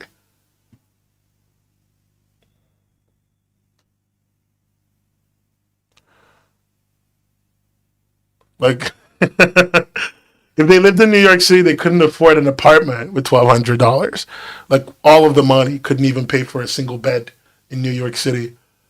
God, you could barely pay for a taxi to sleep in New York City for $1,200. Fuck. Anyway, yeah. This is why I was bringing up the Manta Comics thing, because it's like, no, the 4,000. Oh, you mean for the Vixen person? Oh, yeah, they did 4,000. No, they did 4,000. And maybe they did live in New York. I don't know where they lived. But like even $4,000 is not enough. Like in New York, a $3,000 apartment is like a studio. It's like insane. Anyway, look, the reason I was talking about the Manta Comics thing is because I'm thinking about these rates from Webtoon, and I'm like, creator focused comics making has costs. The costs seem to be very high, and those costs may be the reason why creators are getting underpaid. So maybe Manta Comics is data focused comic production, and the way it only picks things that are doing well is like the next strategy. Also, Linda, the reason why it looks like a one shot is because it didn't do well. So from what I understand, and maybe the person who told me this lied to me. I want to be upfront, but the person who I was talking to about this said that it didn't do well, so it got it didn't do well, so it got canned at some point. But I don't remember how long it went. So. Yeah, oh, you mean on the screen? Yeah, because the rest of them are behind Daily Pass. I'm so sorry. I should have recognized that. I always forget. But there's like a bunch of other chapters behind Daily Pass. I have no idea how many chapters there are, but I know there's a bunch behind Daily Pass. So there is that.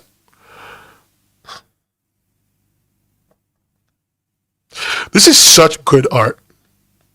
This is not like, I'm sorry, I just saw this. I didn't even realize what I was looking at until just now. This looks so beautiful. Holy shit. Who's the creator of this?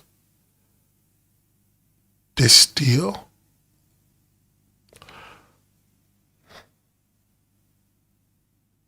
Alright.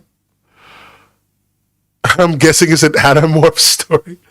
Oh, I love the big smile in the banner. God, she looks gorgeous. Like, holy crap. That's the reason I clicked. I saw that thumbnail. I was like, wow. Damn. People draw like that? 2022, huh? And they're only... Wow, that sucks. They're really good. Like, more people should see this.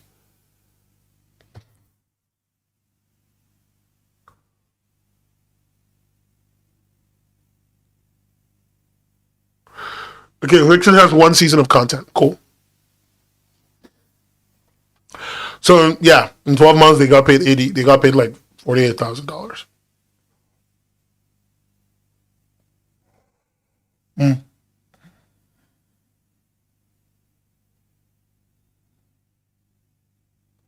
Yeah, they got dropped off after a season. Goddamn, goddamn. I feel like creator focused like Webtoons because they're trying to have their cake and eat it too. I'm sure that's a more sustainable. But yeah, I mean, sure. I'm sure there's a more sustainable way, but I guess we don't think. Together we don't think Manta's system, the more content focused way, is the sustainable route. I understand. I do think it's very interesting what they're doing, and they do make bank. So I assumed it was people might think. I thought you guys would see that and be like, maybe that's the new way. But always interesting when you guys give your opinions and they're not what I expect them to be. That's really everything. And that's all of our topics. Those are the only three things I wanted to talk about today. So, question time is question time. Ask me whatever you want.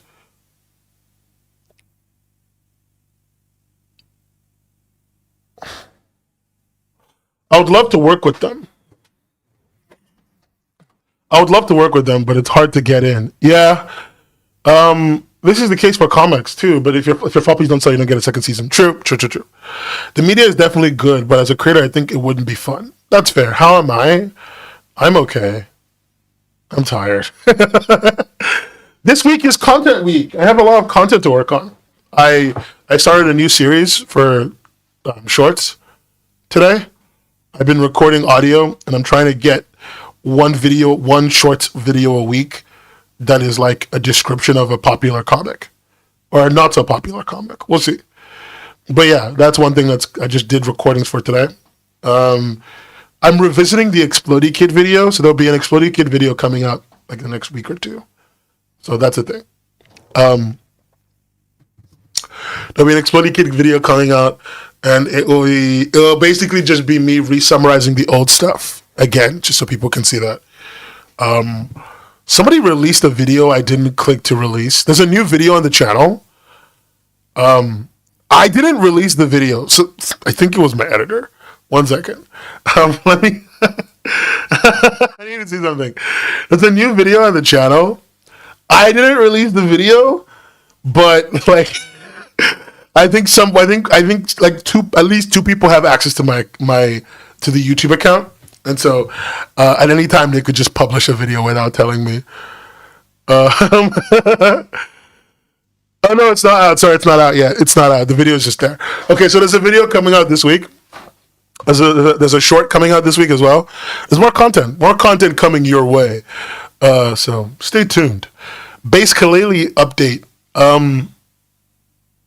What update do you want me to give you? Like, I'm playing. I didn't unlist it. The video just isn't been published. It's been unlisted the whole time. But yeah, basically update. I'm playing it. It's having a lot of fun. I've been obsessed with playing TV show themes lately. That's been really fun and enjoyable. Like that's all I've been doing. TV show themes. Remy Zero, Superman again, Laszlo Superman for Scrubs. SpongeBob theme song. That's been me. How do I find new webcomics to read? Reddit, word of mouth, promo section, and Discord. Interesting question. I just look for stuff all the time. Every day I look for something. Every single day, I open almost every single platform available to me, and I find something to read for that day. Because it's work. I want to point out, my relationship with comics is really toxic right now. I rarely read things for fun anymore. Everything I read is for work. If I happen to enjoy it, it's incidental and fun. But most of the time, I just read for work. So I'm often just opening a platform and reading something because I have to.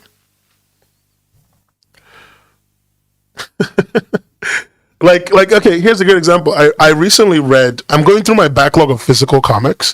I have a lot of physical comics. And I recently was reading, where is it? I was reading this great comic called Hellphone by Benji Nate. It's a comic I picked up at a bookstore in London. It's from Silver Sprocket, the publisher. And I was reading Hellphone because it's got great art. I'm reading it that's today's read. I read like half of it today, finishing the rest of it tomorrow. But I'm just doing it because I'm going through the backlog. It's a great comic. It's awesome. It's a great graphic novel. Benji's a great writer. I'm enjoying a lot of this. But like, I would never have read this if it wasn't for the fact that I have to read so much. Hey, Apollo's Legacy. I'm doing great. I'm doing wonderful. How are you doing, bud? Apollo's Legacy is a funny ass name. Like I just find that to be a very funny name because it's like that tweet that's like Apollo, the gift of giving a random Twitter user the gift of prophecy. If you read a comic and ad harasses you enough, that's fair. I'm impervious to advertising, so I have to just look for stuff. And this is an actual genuine problem. I don't think I've talked about it on stream before, but like sometimes I use Japanese websites to look up certain things, especially when I'm looking on like Rakuten and stuff. And like I open a Japanese website on my phone, and there's like 16 ads on the page, right? Apparently, my brain doesn't see the ad anymore. I just look at the content. I don't even realize that there's so many ads. Who's my biggest op right now? Funnily enough, my biggest op right now in this is this is so stupid. My biggest op right now is whoever made. Let me get the copy. Where is it? My biggest op right now is whoever did the reformatting of Volume 1 of Lore Olympus. I recently acquired a copy of it. I didn't buy it. When I say acquire, I want you to know that it means I didn't buy it. It means somebody gave it to me. I recently acquired a copy of Lore Olympus and Volume 1. And like, I think Rachel's great. I think her work is great. But that Volume 1 formatting is so bad.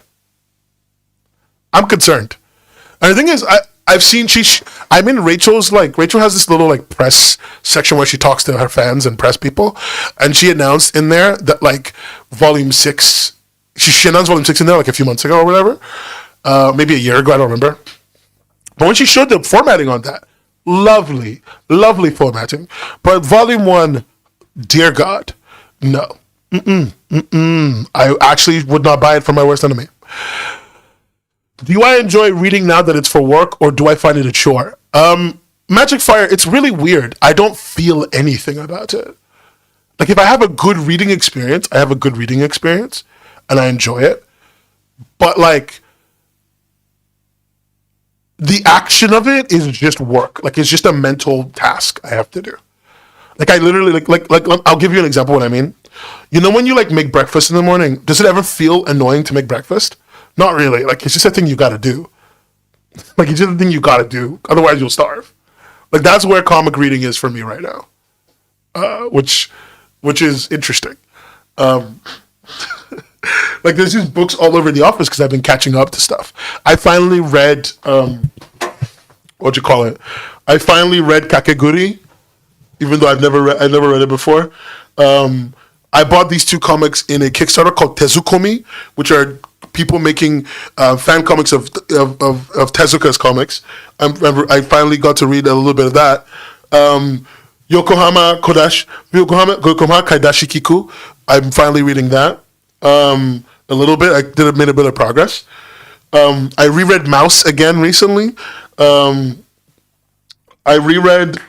finally got to reading The Croaking by friend of the show and friend of mine. Megan Gray. Wonderful creator. They make The Croaking on Webtoon. I have a physical copy.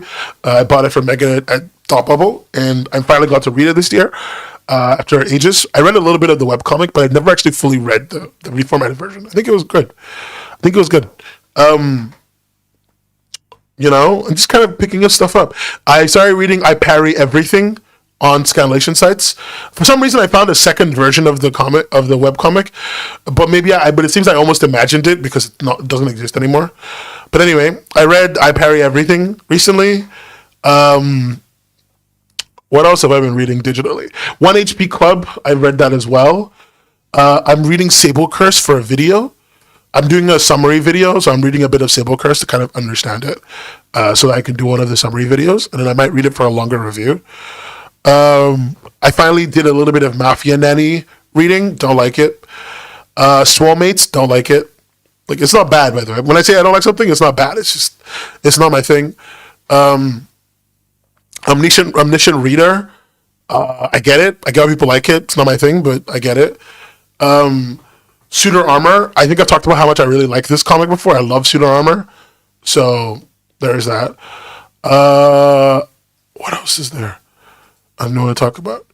Somebody told me to read The Greatest Estate Developer, so I've been reading a little bit of that. I do like me some leveling comics, so, I'm pretty basic. Swellmates is my biggest op right now. High Class Homos was really fun. What's funny? High Class Homos has been on Webtoon for, like maybe 5 years. No, 3-4 years. 3-4 years, and I've seen it the whole time, and I've never read it. I finally did. I finally read a little bit of it. I get it. I quite like it. It's great. I love how cute it is. Yeah. What else is there? Oh, I did some old school reading. I reread Zinker last week. Zinker. People who don't know this, I've been on a holiday all week. I've been on break. I've not worked for a week. So there's that. So I've just been reading. So that's been really fun. What else? I reread Solo Leveling. Actually, let me talk about this. I recently reread Solo Leveling all the way back up to the Beerus arc again, which is where I last stopped, before I stopped reading it. I reread it because I wanted to understand something. And I've understood it. And the thing I wanted to understand is why I didn't like it, and I realized I just really didn't like it. I just really didn't like it. I mean, there's nothing that can be done for me. Solo Leveling is a comic that's really fun and easy to get into, but there is nothing more beneath the surface. And I think for me, I just couldn't maintain that level of focus for over 100 chapters without something. Morgana and Oz is great. No, it's awesome. It's great. Children of Mirror is really, really fun. I've enjoyed reading that. What else is there? I've been reading some Canvas stuff. Let me actually talk about this a little bit. I don't talk about the Canvas stuff I read very much on this show. I think it's because I don't know. I just don't want to tell people what I'm reading. I don't know what my version is, to be honest. But Scoob and Shag is back on the list. Scoob and Shag is back on the fun list. I was reading that literally last night before I went to bed. Love Scoob and Shag. It's really fun, really well made. I'm reading I Think I Like You, which is very popular, so I think a lot of people know it. Let's see. I'm reading Every Day by Day as well. Oh yeah, Every Day by Day. It's by a group called Magnolia Team or something. You should read Scoop and Check more. I love the tweets the creator always puts out. They're very funny. Pamu, the creator, this person named Pamu who I'm 100% sure draws porn. Makes a comic called The Dragon Tamer. I've been checking it out a little bit. I've seen one or two things. I've been reading. There's a comic I read on Global Comics a lot. It uploads semi-regularly. It's called Takeshi's. No, it's called Takeshi. Takeshi's. What's it called again? It's called Takeshi something. Takeshi. Yes, it's called Takeshi. It's called Takeshi with one I. The webcomic. Takeshi the webcomic series. I read that. Oh God, it's so good. It doesn't start. It's got that growth of the creator thing going on there. But I love Takeshi. No, not Takashi. Takeshi with an E, not an A after the K. Blackburn returned. Yeah, I know. I saw. I'm not upset. I'm not saying it let me down. By the way, I saw the last couple chapters of Blackburn. I don't want to comment on them because I always wait for the second half to come out. But I just want to say that fucking chapter 15 cover goes so hard. I'm gonna show chat because I want to show chat. I want them to see this.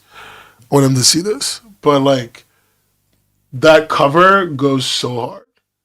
Check this out.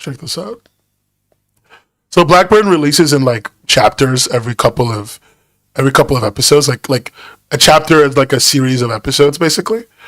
So this is the cover of chapter 15. If it loads this year. Yeah, there it is. And I just thought that this cover went so fucking hard, dude. I just went so hard. That's it. I just thought this is such growth for the creator as well. Momojiji grew substantially into this. And watching them, I've been reading Blackburn since the beginning. I'm a big Blackburn fan. If you're an old school viewer, you know I talk about Momojiji's work a lot. I read Sorted. I even made a full review of Sorted, which, hey, if you want to see anything I've made, go watch my review of Sorted. I think it's pretty good. I think my YouTube video review of Sorted is pretty good. Momojiji watched it and they liked it. So I'm pretty happy. Oh, there's this. God, my favorite thumbnail ever, man. But yeah, this was me testing out making comic reviews. So do go watch this. I'm super happy, super proud of this video. But yeah, the chapter of Blackburn is funded by Sorted. Momojiji talks about it, about how we should support them. I'm actually going to join Patreon this year. More people should join their Patreon than mine. Frankly, they make this. It's really good. They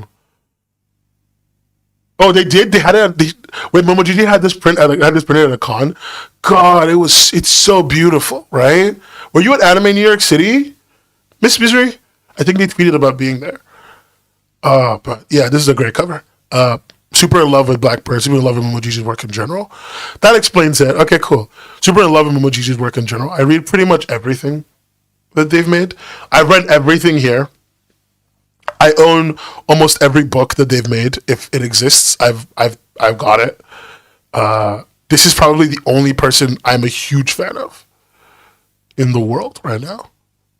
Yeah, I'm not. I'm a fan of a couple things, but like I drop stuff to engage with Momoji's work. So there's that. What else is there? What else have I been a fan of this year? In Canvas, Tales of Terrible Things in Canvas. It's a Canvas comic by somebody called Sarah Ridholm. It looks like she's already big in other places. Like she's already doing well elsewhere. So great for her. But I really liked seeing Tales of Terrible Things. Like she's been publishing it. What else? I'm trying to think of anything I've been reading recently that's like kind of underground. Oh, Sarah? It was wonderful. I didn't expect that one. But like, yeah, Tales of Terrible Things is great. I think it's wonderful. I think it's fun. God, what have I been reading recently that's not those things? I guess like, my Vampire Roommate. I've read a lot over the last couple of months. Well, you gossip and Twitter DM, makes sense. My Vampire Roommate, I've read a lot over the last couple of months. Let's see. I'm looking at my Global Comics reading list right now just to see what I've been reading. Um,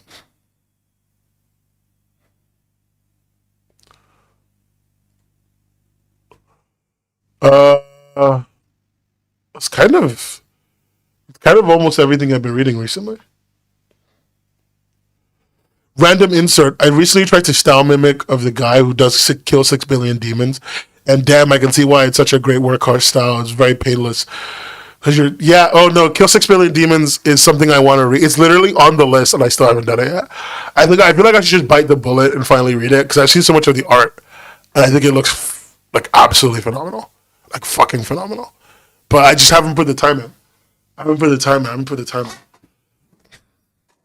I was one of the reading stream. The Iliad Odyssey of Webcomics. Jesus Christ. All right, guys. I get it. Jesus. The thing is, okay, fine. Oh, great. Uh,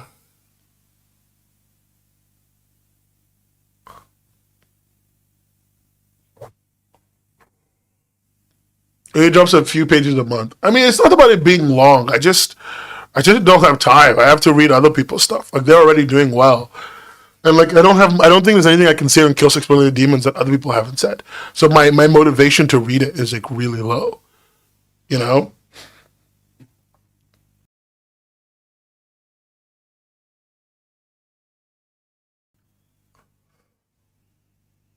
So like, my motivation to read it is really low. Um oh, minor news. The Webtoon stock came up. It rose. It rose and I was super happy. And I was like, maybe I'll make all the money that they lost me back. And then it dropped again. So, ignore me. Forget content and advertising. Do it for your own benefit.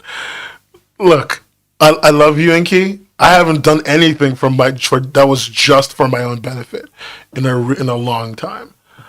Um, I have other obligations. There are other things that are more important right now.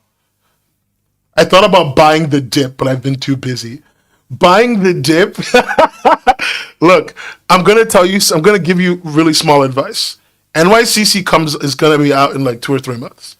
If you want to buy the dip, you've got till then. That's all I can say. That's literally all I can say.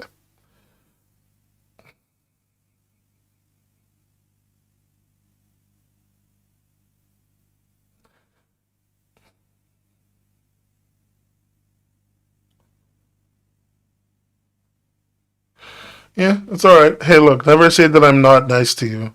I'm so nice to you guys. I give you guys so much love and advice and meaningful commentary. Yeah, my content. Oh yeah. Oh great. The words and pictures contest thing has finally been adjusted. Oh Jesus. The words and pictures timing has finally been adjusted. So let's see. It ends at that time.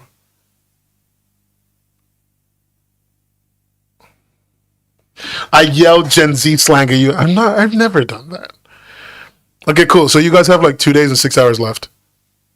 It should be like 2 days and 5 hours. But whatever, you get the extra hour. It's yours. I'm not gonna complain.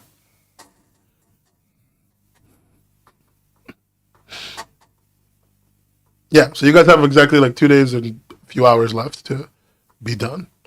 And yeah, hope it goes well. From the platforms where you have pay per episode to read, which one is your favorite? You know, Webtoons is really simple. I really enjoyed Webtoons system. Not because I like it, just because it's not complicated. Manta's subscription was great. I loved Manta's subscription. Super fucking annoyed that they're taking that away, kind of, for this stupid gem shit. Genuinely don't like that. Like the gem thing is very frustrating, but I know why they're doing the gem thing. They just bought Villains of Destiny to Die and Solo Leveling. The money they spent must have been crazy, and so the only way they could make the money back is with gems. And they know that the money is long term making, but the subscription should have been the only thing. Genuinely frustrated with this stupid gem nonsense. I wish I got my subscription before, because then I would be able to be grandfathered into the normal system. Very frustrated that I didn't do that, because I only ever got subscription like once every so often. Global comic subscription, I don't have much to use it on right now. I read a lot of the webcomics, a lot of the free content, so I just don't have anything to use it on. Legend, I don't read Legend stuff. I just don't read Legend. I'm just gonna be upfront. Like I don't leave Legend. Tappytoon is like there's a point at which the content is not good enough for me to pay for. But I also don't like the Tappytoon user experience. It's just not my favorite. It's a lot like the Tapas one, the current Tapas one, which I also don't like, and I've been very vocal about not liking. What else? Who else am I paying to read content? Although I am reading Necromancer on Tappytoon. I do have that on my list. It's on my reading list. Guys, should I make like a... This is going to be a fool's errand. Should I make like a list of everything I'm reading and just put it out there? And start putting ratings on them? It would be so worthless, but it'd be funny. It'd be really funny, because it'd just be like a list of like me not liking something. You guys would be like, why did you give that a 3 out of 10? I'd be like, honestly, I was having a bad day. Like, yeah, like the president's book list. I'm the president. No, Tappytoon is a whole separate platform, bud. Whole separate platform. They do their own thing. I'm going to do my own thing. All it takes is a leap of faith, Miles. Fuck. I'm so cooked. I'm so cooked as a person. Yeah.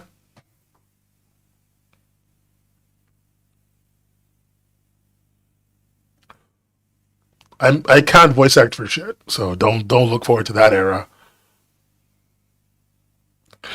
Yeah. What other question? Okay, last couple questions before I go. We should have a letterboxd for comics.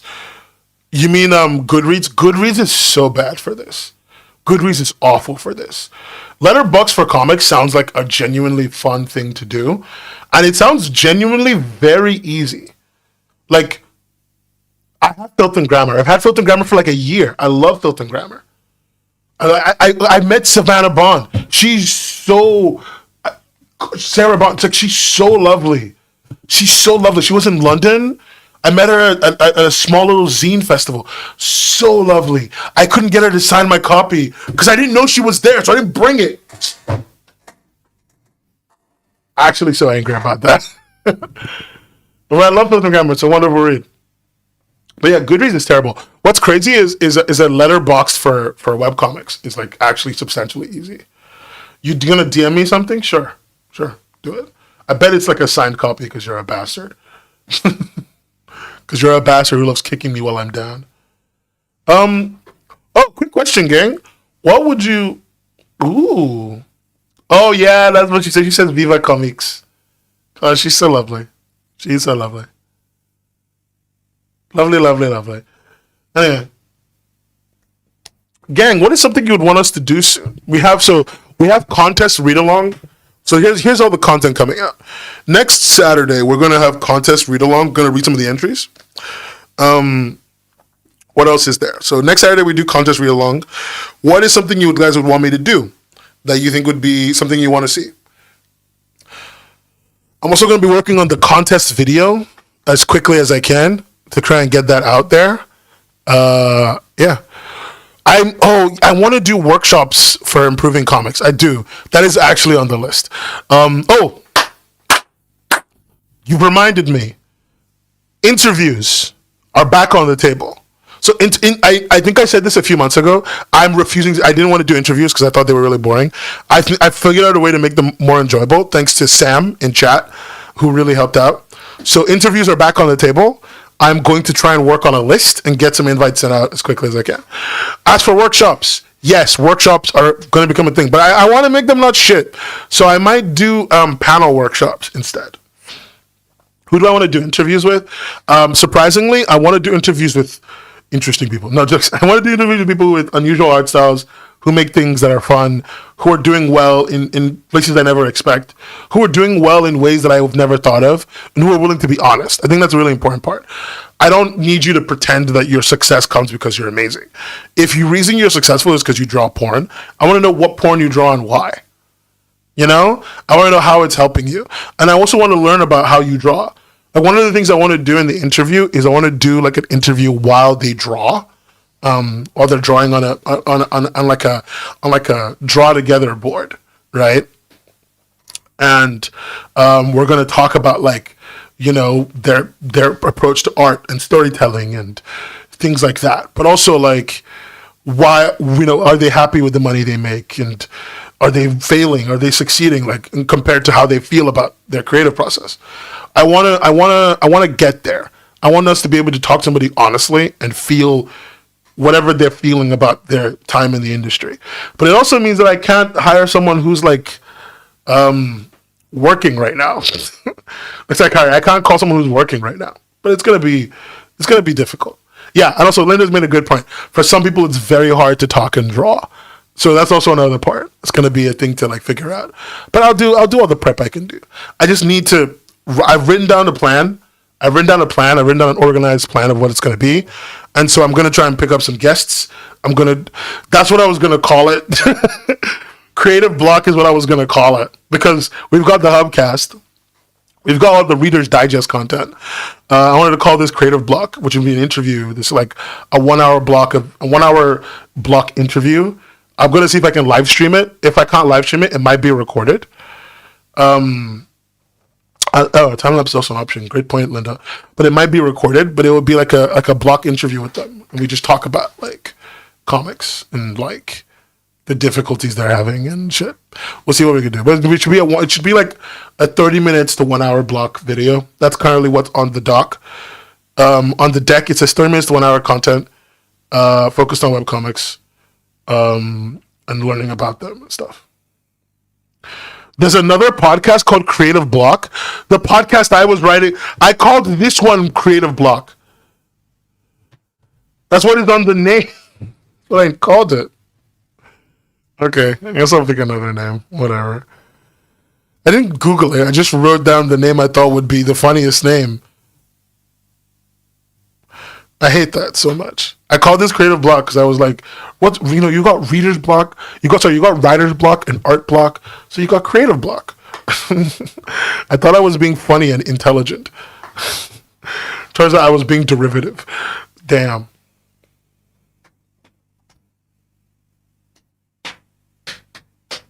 I guess I'll have to figure something else out. But yeah, that's where that's going. Workshops and stuff, that's a lot harder. Workshops are really hard to plan. I've been trying to do workshops for the better part of a year, but they're really hard to plan because you need to be able to organize them and make sure the topic is good and do a bunch of stuff. But I'm going to see if I can get 10-minute workshops going with somebody. I might talk to some people I know over at Proco, or I might just send like 900 emails out. We'll see. I'm going to try to figure something out, but it's also hard to find creators who are able to do what I consider an advanced workshop. People are great at doing beginner workshops. People are great at doing maybe even intermediate workshops, but nobody I've seen is really good at doing the intermediate to advanced workshop, which I guess is a little bit harder to do because it requires an acceptance of a certain amount of knowledge. But, we'll see. But yeah, those are the two things on content that are hard to work on, but are being worked on. I guess an advanced workshop for a creative would be like publishing, like printing, like getting your book printed. Or an advanced workshop for a creative who does a lot of art would be like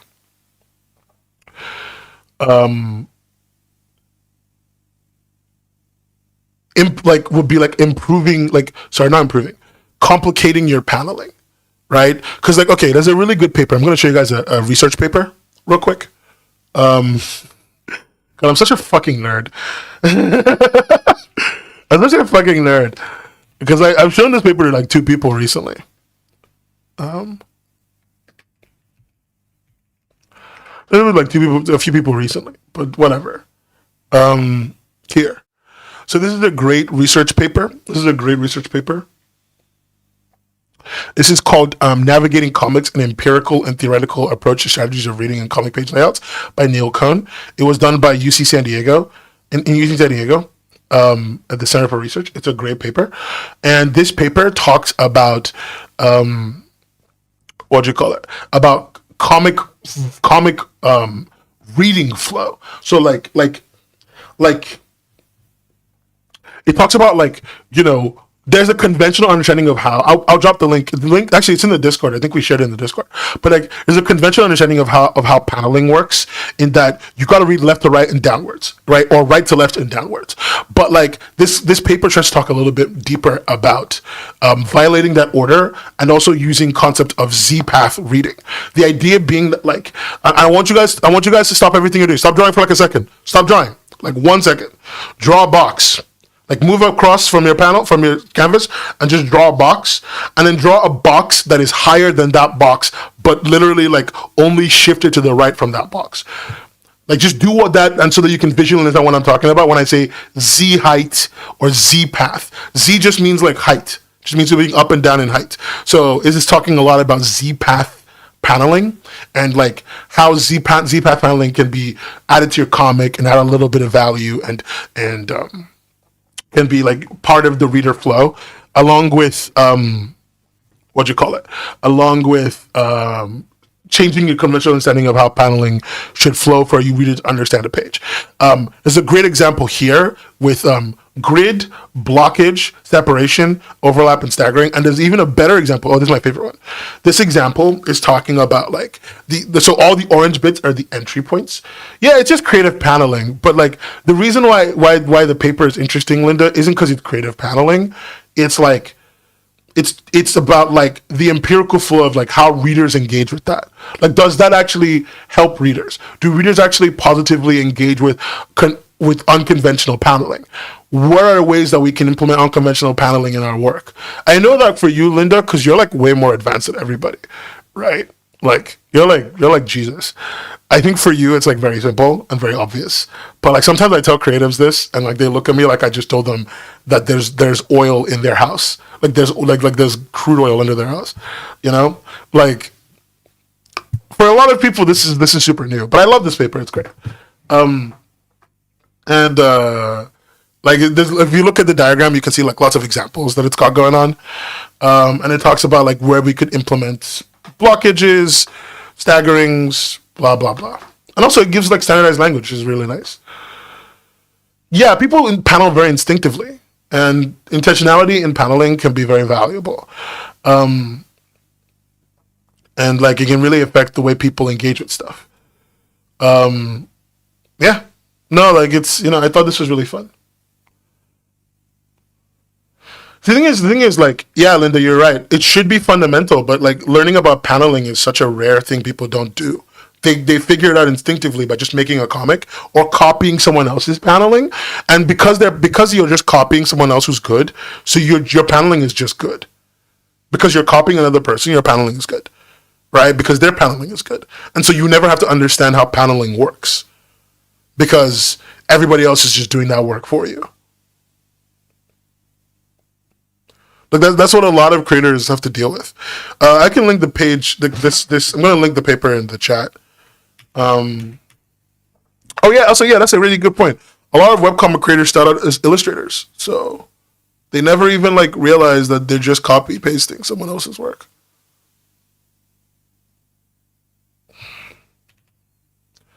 I posted it in the YouTube chat. I can't post it in Twitch. Someone else can do that.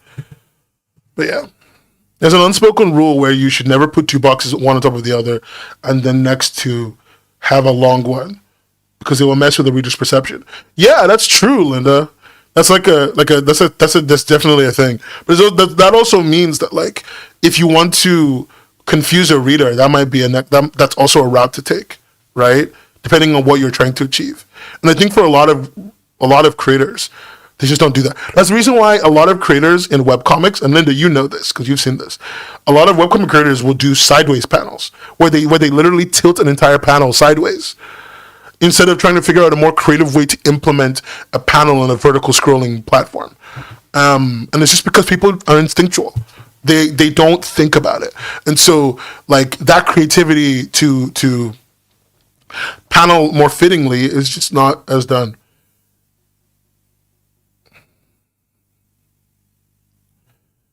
I hate sideways panels so deeply.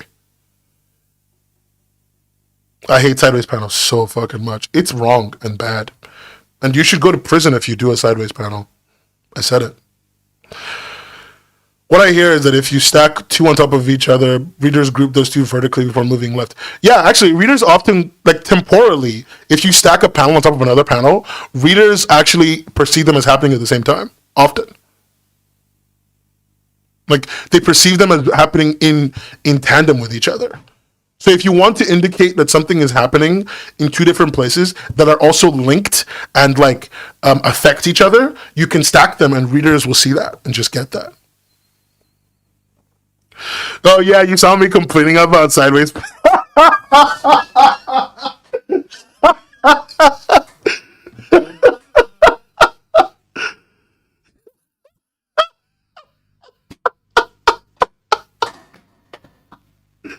I'm getting so old. This is what people know me for. Oh, it's like 3 years ago or whatever.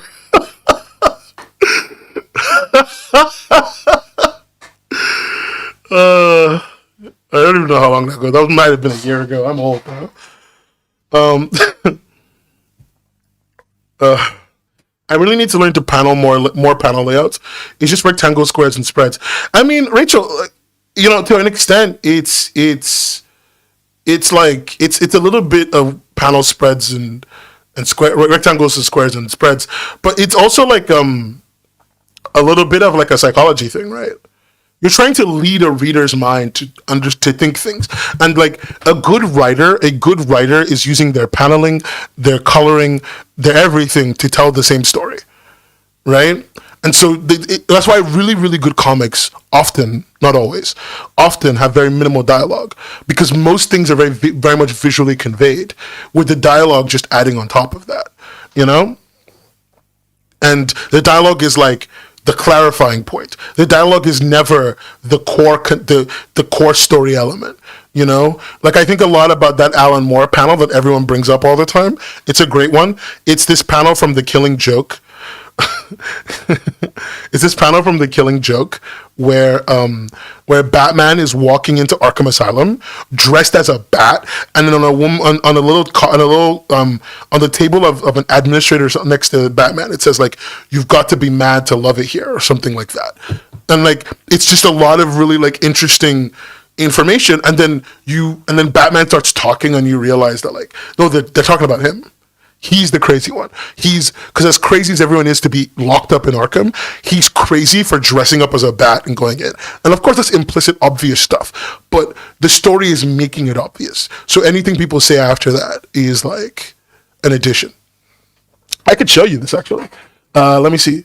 I can show you. I don't give a fuck if they Killing Joke Batman mad to be here. Let's see.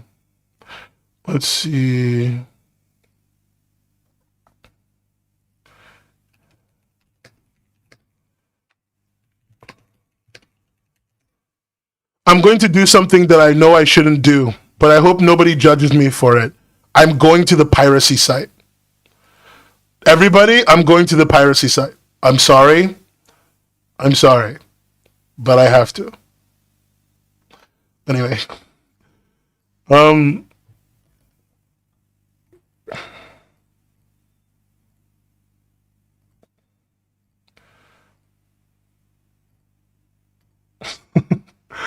going to the comic piracy site just so I can get a panel.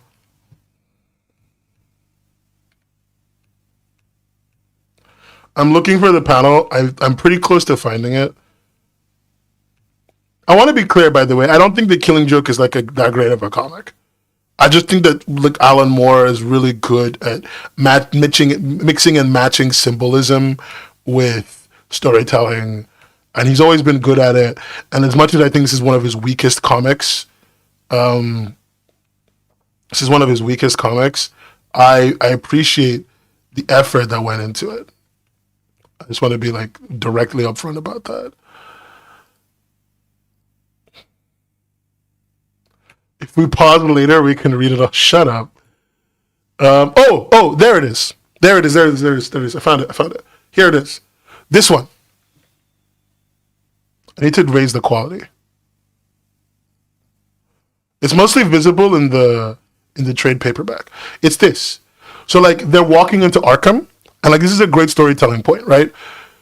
They're walking into Arkham. We don't even really see Batman's face. Like after the Batmobile arrives, Gordon welcomes him. As they walk in, you see this table with this lady, and she's like, "You don't have to be crazy to work here, but it helps." As Batman, dressed in a full bat suit, walks into Arkham, because if you have to be crazy to work there, and you have to be crazy to be in there, fuck, what does it make you when you go there willingly, and it's not your job, it doesn't pay your bills, right? And like, yeah, like it's an interesting thing. I thought this was great storytelling, you know? And I also love the way that, like, at every moment, Jim Gordon is always shadowing Batman. And, like, despite always shadowing Batman, he's never in the shadows. It's almost like no matter what Batman is doing, even when somebody is supporting him in his shadow, he is somehow always the one shrouded in darkness. And I thought that was also a really interesting little thing. Alan Moore would give these crazy descriptions of panels and feelings he wanted to convey to the artist. And I don't think that everyone should do that, but I really love what results it came to some of these panels. And then it's incredible composition work all throughout. I also love that at all moments, you can barely see Batman. Whenever you see him, it's like he's always shrouded. Always shrouded. He's never simple and visibly clear. And even up to the moment when he meets the Joker, and the only moment when he's fully visible, like face visible, right, isn't when he's talking to the Joker or interacting with him. It's the moment he finally goes full Batman and he goes violent, and then now you can see his face. Like the only time he is in the light is like at almost every moment he operates in the shadow. The only time he's in the light is when he loses composure, when he loses his ability to maintain his veneer. At least that's what it feels like to me. And so these are like the things I'm talking about. These are great like panel compositions. Like fuck, you know, they tell a story that you don't have to be told, and I love that shit. Yeah. Hey, wait, don't touch me. Don't you touch me. I got rights. No, it is also when you figure out that this Joker is fake. Anyway. Yeah. I've admitted my crimes to you. You guys now know all the things I like. But yeah, a paneling workshop would be great. Killing Joke has the Seinfeld problem, I think, where it was a big splash, but now a lot of things we've learned from it, according to so many things, it's no longer exceptional. I think in part, yeah. I think it also in part, it made some very obvious missteps that were overlooked because we love it. Hey, Jenny. Jenny, I haven't seen you in ages. Oh, I got sent a DM.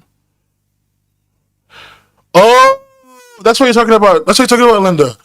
Oh, I mean, like Linda, yeah, but like that's the point. Like sometimes, if you know what you know what's also interesting about doing this. Oh, by the way, I'm gonna show it on the screen, Linda. Tell me if you don't want me to do it. Um, but you know what's really interesting about this panel layout? You're right, Linda. It does make it confuses the reader because the reader has no direct path of where to go. But you know what is also super cool? You can use both of these panels simultaneously to like so like let me just copy paste that into Paint.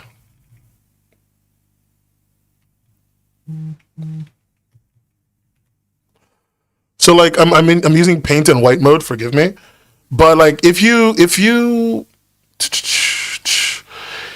draw a thing happening, so thing A and thing B like that, and then if you use this panel to draw big establishing thing C, readers will almost always go like this and then this. If the thing in here is bigger, a bigger moment, I've always noticed the readers will go down and then here. Because this looks super important, so they don't process it first because they're like, this looks like a lot's going on here. So I'm going to start from these. Maybe that'll explain that. But you're right. Like it also affects them. It can affect them if like what's going on in here is super simple. But if you draw like big Batman, you know, like standing here with like a knife, right? Like me, if it's so simple like that, they'll understand it. But if it's like a landscape or something, people will like look differently at it. You can also guide balloons towards the right one. Yeah, that's true. Pro tip: if all you need to do is make sure the gutters aren't exactly lined up and the break, you know, that does help. That does help, Inky. I completely agree. I don't think you're wrong. True, but you can also break the right panel, and it'll both look interesting, and it will not be confusing. I don't disagree. You read ACB. Interesting. Oh, so you go this, right? You did this. A, then C, then B. Okay. I don't think you're crazy. I just think that's fascinating. I think another way to approach it, right, would also be what I love is if, like I think may even work here is if you could put a bubble that kind of blocks here, like something Linda said, I think. Put a bubble that kind of blocks here. And I think these bubbles, if they slightly block panel C, could also be a helpful guide because as the reader tries to enter panel C, they'll see this overlap and they'll be like, what is this dialogue? And then come here. They'll be drawn back here. And every time they try to go back, they'll be drawn back. So I think that could also distract and like pull them back and allow you to maintain this paneling thing. And this is again, I should point out, I'm talking about this with the presumed constraint that you have to use this layout. Like everyone who says change the layout is right. I'm just talking about this in the presumed constraint that you must use this layout. Okay? Not me doing this paneling all the time thinking it was clear, made sense. It's just not always clear. Sometimes it is, most times it's not. So like it can achieve a lot though. Because you read left to right, then top bottom. Yeah, if you do the Z path, yeah. I actually read embarrassingly because of all the fucking 2000 AD comics I read. 2000 AD comics are very, very cheap. They fit as many panels as they can into one page. So I don't read the end path. I just read like this. Like I read like this all the time. Like I don't do the. I literally do like really small line reads because 2080 comics just couldn't afford that much space. So it's a compressed spring because they couldn't afford that much space. So you're always just like gotta read like 600 lines of dialogue because they fit all that into like one panel. And my brain is so used to that I can't help it. Those were the first comics I read. So I just read like that now. It's really bad.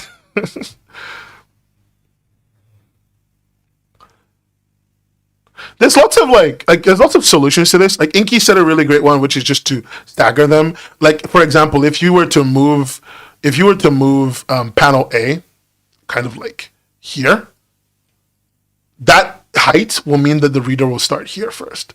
Once you stagger the gutter space, like yeah, you fix that to an extent. So like there's options here. There's options. Me, I've only ever done this in reverse, like tall panel, then two to the right. I mean, because of the way, if you do, I think if you do see, if you do, if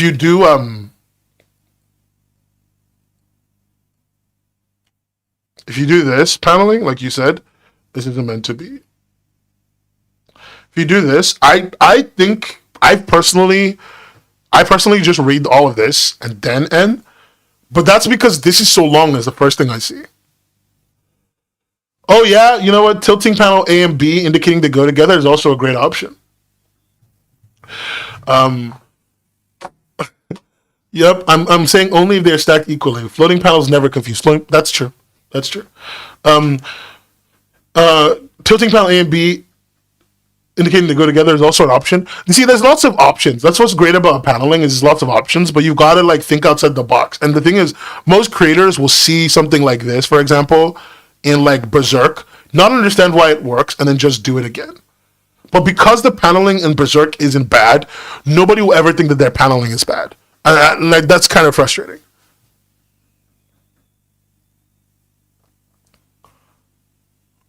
Yeah, you can also overlap them. There's lots of true solutions to this. If you're forced into using that panel layout though, for whatever reason, then like I think the bubble thing I showed where you can kind of block a little bit of the bigger one, the bigger panel, can be a great like lead.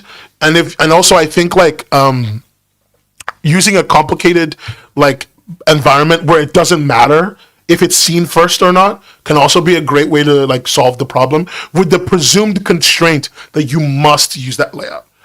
But yeah, I'd love to do like a proper thing with someone, but yeah. Which Ateliers paneling is god tier. Fuck. Let that know. I love how the characters interact with your board. God. Witch Hat Atelier, man. Guys, you know what the worst part about Witch Hat Atelier is? And this is the best part too. That it's just fucking Harry Potter fanfiction. Witch Hat Atelier is Harry Potter fanfiction. And it kills me. Because all the fanfiction girlies are like, oh, I can't make it big because it's just fanfiction. You can. You can. If you think that all you've been doing is wrong. Everyone's like, oh, I don't want to write fan content. It just isn't going to get me anywhere as a writer. It is. I'm sorry to say it is. Get over yourself. Which Atelier is Harry Potter x Draco fanfiction. Fuck you.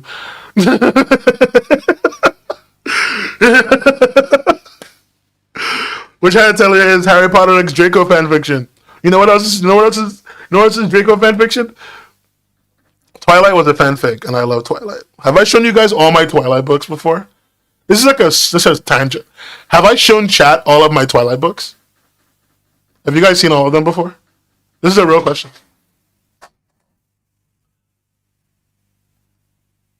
I want to know if Mortal Instruments was also Draco fanfiction. Really?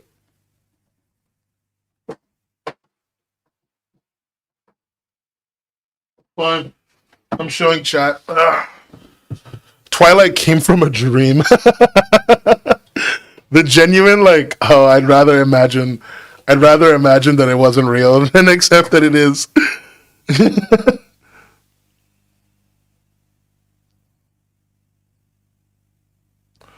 Okay, chat. We're gonna do a quick show and tell. And I mean quick. I don't mean quick. It doesn't mean it's going to be show and tell. Okay. I'm just moving everything aside.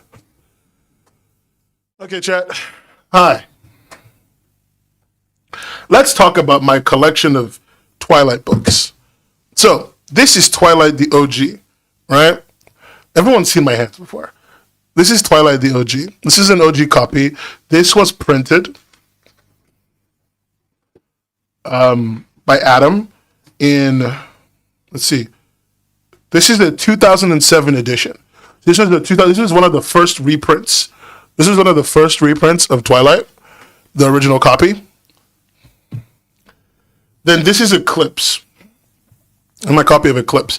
I think this is an original first year copy of Eclipse. Because this was made in 2007. And this was again this is 2008 by Adam. This is the 2008 copy by Adam, published in Great Britain. Okay. This is my copy of New Moon.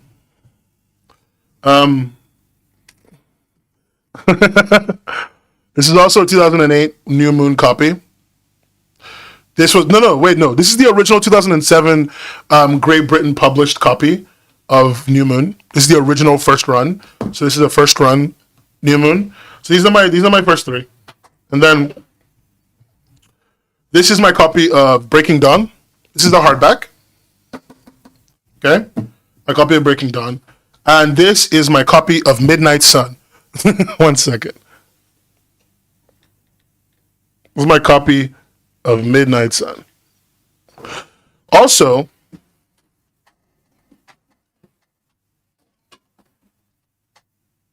where is it?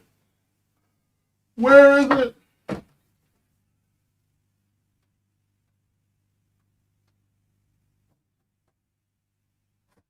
Also, chat, you can see my lenses.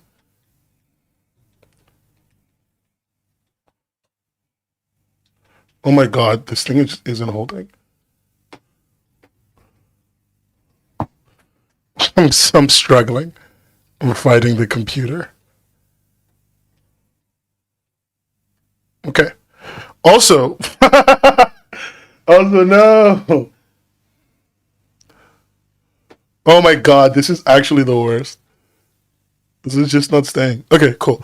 Also, this is my copy of A Short Second Life of Bree Tanner. This is one of the off books. It's the only one I have in white because I got it from someone else, and because I couldn't buy a black copy. There's a black version of this though. So Midnight Sun is basically Twilight #1. This is Twilight #1 from Edward's perspective. Okay? Short Second Life of Bree Tanner is about a girl who was turned into a vampire and then killed in the span of this book. That's the entire story. This happens before Breaking Dawn, I think. This happens this is just Twilight 1. And then I'm thinking about buying a copy of Life and Death, which is just Twilight 1, but gender swapped. Why is Midnight Sun so long? Because it's every thought that Edward has. Like, I'm not joking. It's literally every thought that Edward has. Like, let's do a read, if you will. This is the first time he saw Bella. This was the time of day when I most wished I was able to sleep. High school. Or was purgatory the right word? If there were any way to atone for my sins, this ought to count toward the tally in some measure. The tedium was not something I grew used to. Every day seemed more impossibly monotonous than the last. Perhaps this could be considered my form of sleep, if sleep was defined as the inert state between active periods. I stared at the cracks running through the plaster in the far corner of the cafeteria, imagining patterns into them that were not there. It was one way to tune out the voices that babbled like the gush of a river inside my head. Several hundred of these voices I ignored out of boredom. When it came to the human mind, I'd heard it all before, and then some. Today, all thoughts were consumed with the...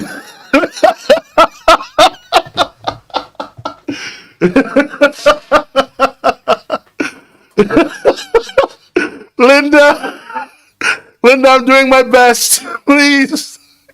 I know my voice isn't good, but please, Linda. Does anyone think like that? Fuck no, dude. By the way, just for the sake of the class, let me just read the first line, the first page, like a little bit of the first page of Twilight. Also, by the way, it's called First Sight as well. They're both called First Sight. The chapter names are the same. My mother drove me to the airport with the windows rolled down. It was 75 degrees in Phoenix. The sky was a perfect cloudless blue. I was wearing my favorite shirt, sleeveless, white eyelet lace. I was wearing it as a farewell gesture. My carry-on item was a parka. In the Olympic Peninsula, south of northwest Washington state, a small town named Forks existed under a near constant cover of clouds. It rains on this inconsequential town more than any other place in the United States of America. It was from this town and its gloomy omnipresent shade that my mother escaped with me when I was only a few months old. It was in this town that I'd been compelled to spend a month every summer until I was 14. That was the year I finally put my foot down. These past 3 summers, my dad, Charlie, vacationed with me in California for 2 weeks instead.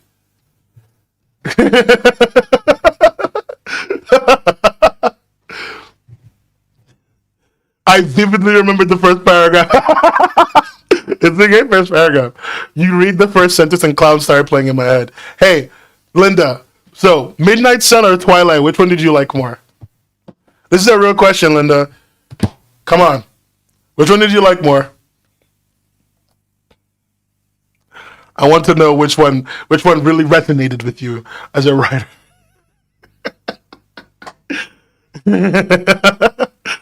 Twilight, of course. Kristen Stewart floats into my brain again.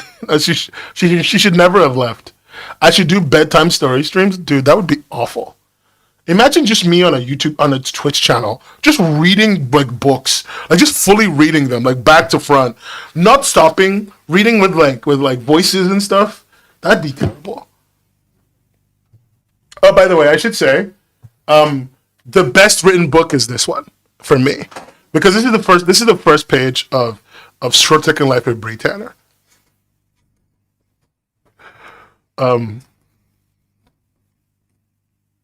This is the first page of it. The newspaper headline glared at me. A little metal vending machine. Seattle under siege. Death toll rises again. I hadn't seen this one yet. Some paperboy must have just restocked the machine. Lucky for him, he was nowhere around now. Great. Riley was going to blow a gasket. I would make sure I wasn't within reach when he saw this paper. Let him rip somebody else's arm off. I stood in the shadow behind the corner of a shabby 3-story building, trying to be inconspicuous while I waited for someone to make a decision. Not wanting to meet anyone's eyes, I stared at the wall beside me instead. The ground floor of the building housed, and then it was on. I just think that's a much better opening page. It's like, thing happening. We know what's going on. Let's get into it. Like, I wish Twilight did that. But it just doesn't, so whatever.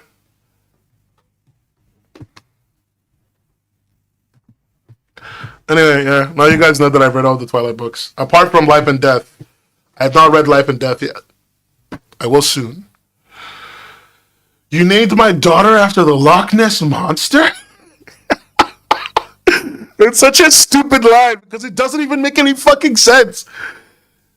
It doesn't make sense. Anyway. Was it educational or was it brain rot, Miss Misery? Be honest with me.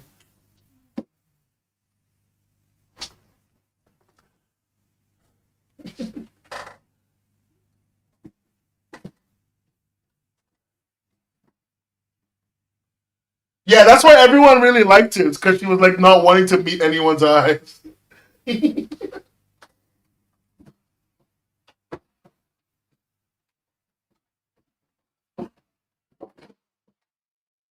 My God, what's fun? Okay. Brain rot, but fun brain rot. He's reading trashy romance. Something both be brain rot and education? Yes. I watched a video from an indie author that analyzed Colleen Hooper's writing style and why it works for mass appeal. Her doing imitation novella. I could never. I suck at prose writing, dude. I hate it. I hate prose writing. It makes me sad. It reminds me of English classes I used to despise. Anyway. Okay, we've done like so many things at the end of this stream. Any questions left? Does anybody want to ask me anything? Know anything? Probe me about something. I don't need to sleep. I'm actually fully awake. I'm going to work right after this.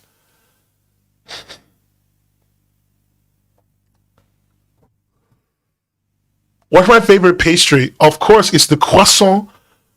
Today, I had a croissant, and it was the most delicious croissant ever. And after I had my croissant, I also had a cup of coffee, to which I then took my croissant and dipped it in there. Now that's brain rot.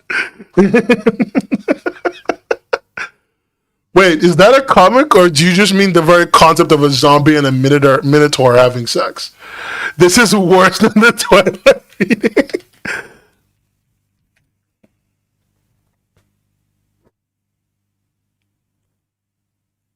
Oh, just the ship. Okay. I mean, I'm gonna level with you. I'm that's just weird. Like I just feel like minotaurs have would like I feel like minotaurs would I mean I guess if the zombie is the top. If the zombie is the top or the guy in the hetero relationship, then yeah. If not, then no. Critical question, Edward or Jacob? Edward, because Jacob is a fucking creep.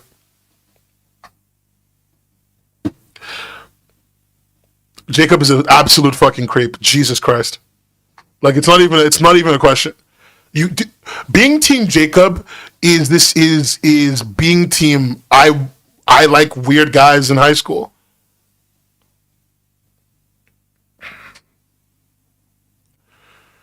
He wasn't even fine in book 1. He wasn't Bella's friend. Book 2 just showed that. He wasn't Bella's friend. All he wanted was to get in there. He was trying to score. And the moment she was resisting him, in like a moment when he thought he could prove himself, he couldn't handle it. Like he was trying to score from the beginning, right? He was just playing that nice guy routine. He didn't even go to their school. Whatever.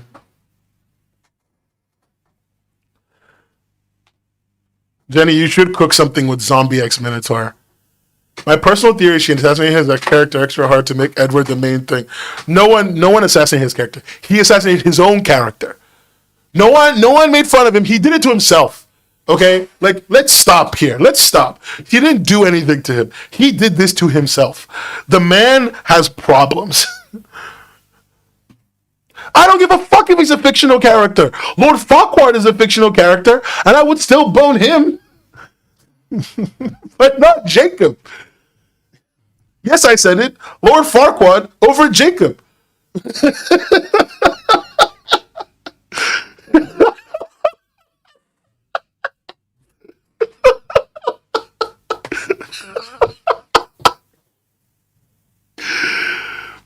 Farquaad kind of thick, though.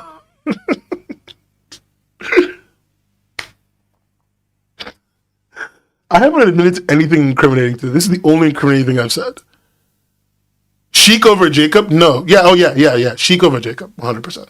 Sheik over Jacob. Sheik over Lord Farquaad, to be very fair. Also, Sheik over Zero Suit Samus. I just wanted to be clear. We have made, not Shrek. They said Sheik. So I thought they meant Sheik like from, oh, you meant Shrek. No. I've said my piece on that.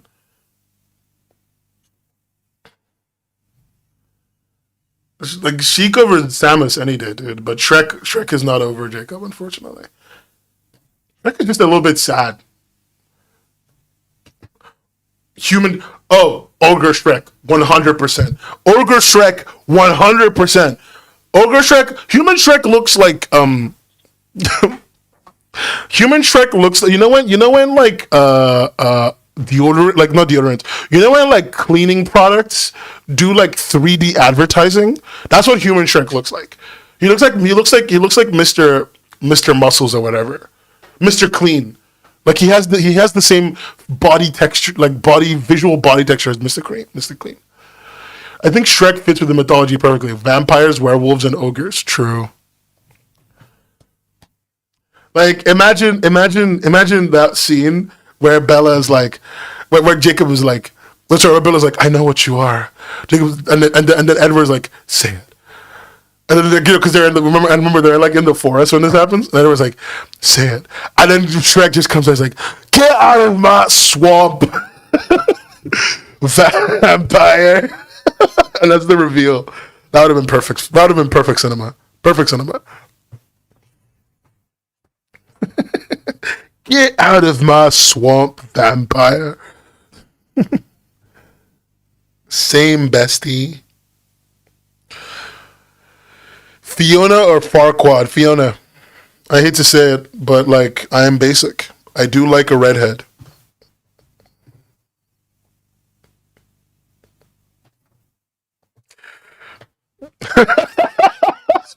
Did you enjoy the parody Twilight movie? I watched them. Yeah, I quite found them quite funny. Like, I think it's called Love Bites or something. As a kid, I thought they were funny. I haven't seen them since though. I haven't seen them since. I'm not even admitting to anything. I feel like I'm saying very normal things. You guys are asking me very direct questions. You guys are being very mean.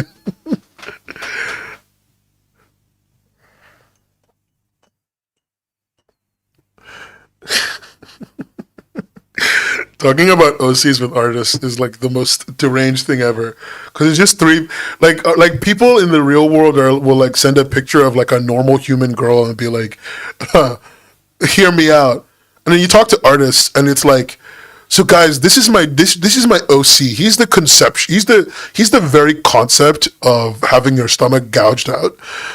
He pulls out like tentacles made of hate from a deep hole in his eye. He doesn't actually have a face. It's just really like all like a veneer, because he's really just goop.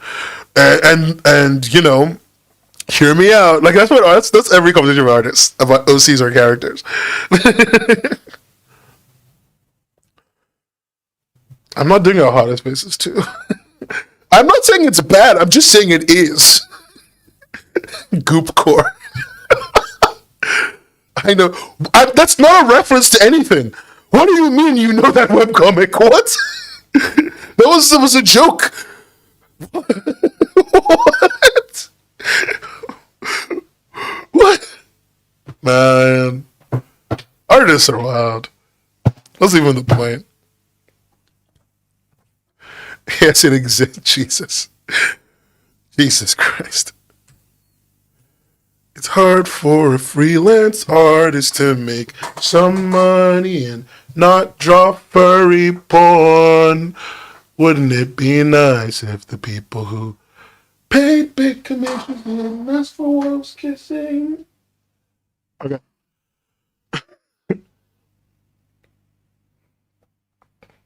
Literally anything you come up with, there's a comic of it somewhere. True. No, you're right. I didn't even think about.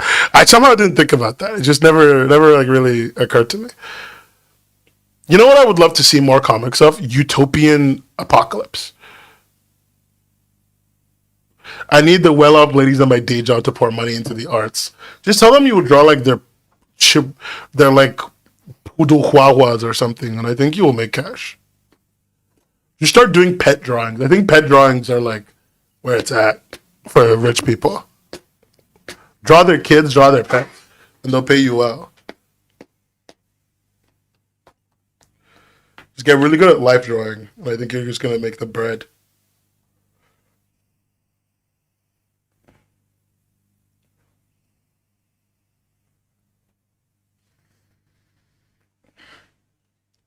Yeah. Okay, you guys have ruined my day. That's a lie. It's always good to talk to you people. So it's good to learn. Um, I will see what I can do about getting workshops and interviews off the ground. I think I may like Damselfish in Distress, post-apocalyptic comic where everybody drowned. What? Okay. Damselfish in Distress, Nemo. Pesci, Andrea Fishy. All right, Andrea, I'll read your comic. Bonus, she has fish facts. Bonus ocean facts: thresher shark and sperm whale. Okay, all right, Andrea. I will read your comic. If it wasn't Linda, I want you to know something.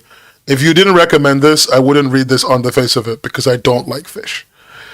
I was reading Twilight. I didn't ruin your day. I uplifted your day. I added value to your day, Tate, and you know it. You know you heard me read that Twilight scene, and you were like, "Wow, the world really is better."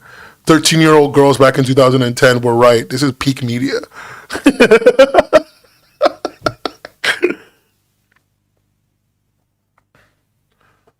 This is peak content. This Divergent and the Hunger Games, truly, the trilogy, the quintilogy, no, the nonilogy we never deserved. Actually, no, there's 4 Twilight movies. Whatever, you know what I'm talking about.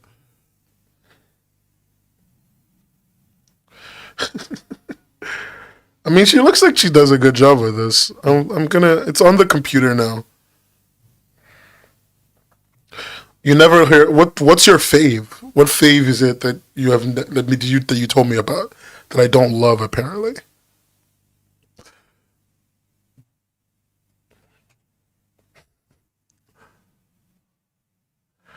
Wait, Midnight Sun is getting an animated series? Wait, what? No! It doesn't really have any value. It doesn't have any value. Oh my god, 3 days ago? Oh Jesus, I haven't seen Stephanie Meyer's face in so long. She looks good. She looks good. It just shocked me because I just haven't seen her in that long.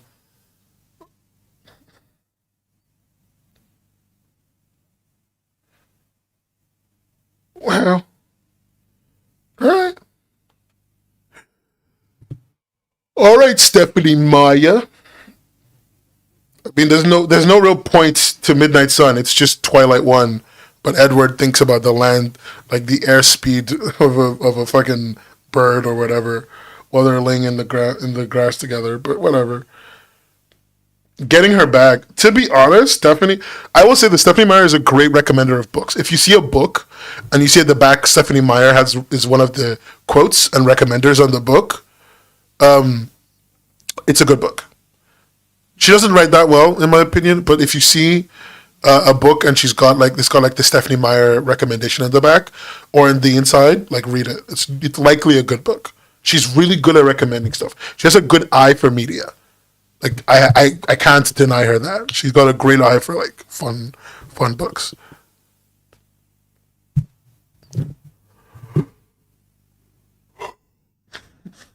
You know what? I'm gonna say it. I enjoyed The Host. I think people were too mean about that book.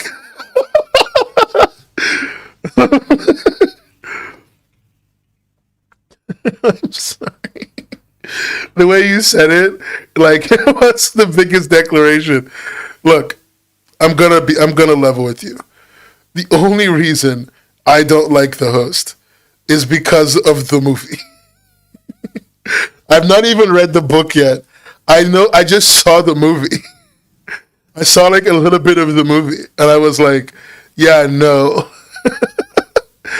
And the thing is, I can never buy it now because it was published by Hachette, and the only version I can get seems to be from Hachette. And look, I don't hate Hachette or anything, but what they've done to the Internet Archive, in my opinion, is bad. I just think they didn't have to do what they did, and they knew they didn't have to do it, and they did it anyway, and it's caused a needless amount of problems for future book borrowing online. Like this is gonna suck. And so, like, the movie was terrible. I can't read the book now on principle. It sucks.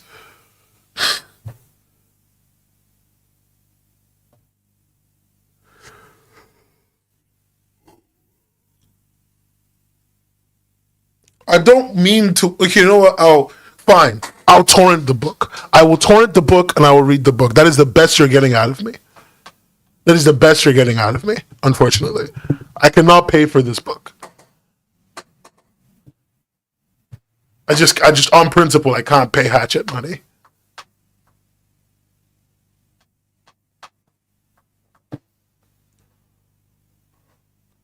That is the most I can promise you. Libraries, I don't. My local library is shut down. I don't have a library anymore. I say my local. My super local library shut down. My local library is still like working, but it's a little bit further away.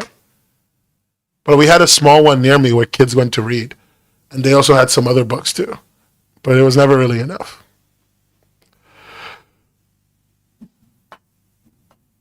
This online library, I didn't think about that. I didn't know the New York City Library let anyone join to get audiobooks. That's news. How do we get the government to fund libraries more in the UK, Hika? I'm going to tell you this. You need to get them to stop hating children and poor people. If you can do that, they will fund more libraries. It's why we don't have rec centers, dude. Like, it's why we don't have rec centers. We don't have rec centers anymore. We don't have libraries anymore because they hate poor people and children. They literally voted to let them starve. I don't know what you want me to say to you. Also, the moment I said they voted to let them starve, lightning struck outside of my fucking house. What the fuck? What the fuck? Like it literally just hit the street. What? I guess I angered Zeus. Fuck. Tough. Margaret Thatcher rises from her grave to curse me. Curse you, Bale! Sorry, I've been playing Elden Ring. I'm sorry. That was literally just a vocal stim. I'm so sorry. That was a complete vocal stim. I couldn't even stop myself. I couldn't stop myself. Like, that was a complete vocal stim. Please forgive me. Fuck. That's the worst. Oh my god. Oh, okay. I need to stop. I'm like relying on vocal stems to communicate now with the world. It's getting bad. I need to stop streaming. Good night, everybody. My brain is fried. I'm quoting Elden Ring out of context. Thank you, everybody, for coming to this stream. I'm sorry that I went like an extra hour of talking about absolute nonsense. I'm gonna go work now on another video. I might see you in the server because I'm going to eat and then maybe go there after I finish recording. Goodbye. Also, give me money on Patreon. Like, share, and subscribe. Okay, goodbye. Like, share, and subscribe. Got to put that in there somewhere.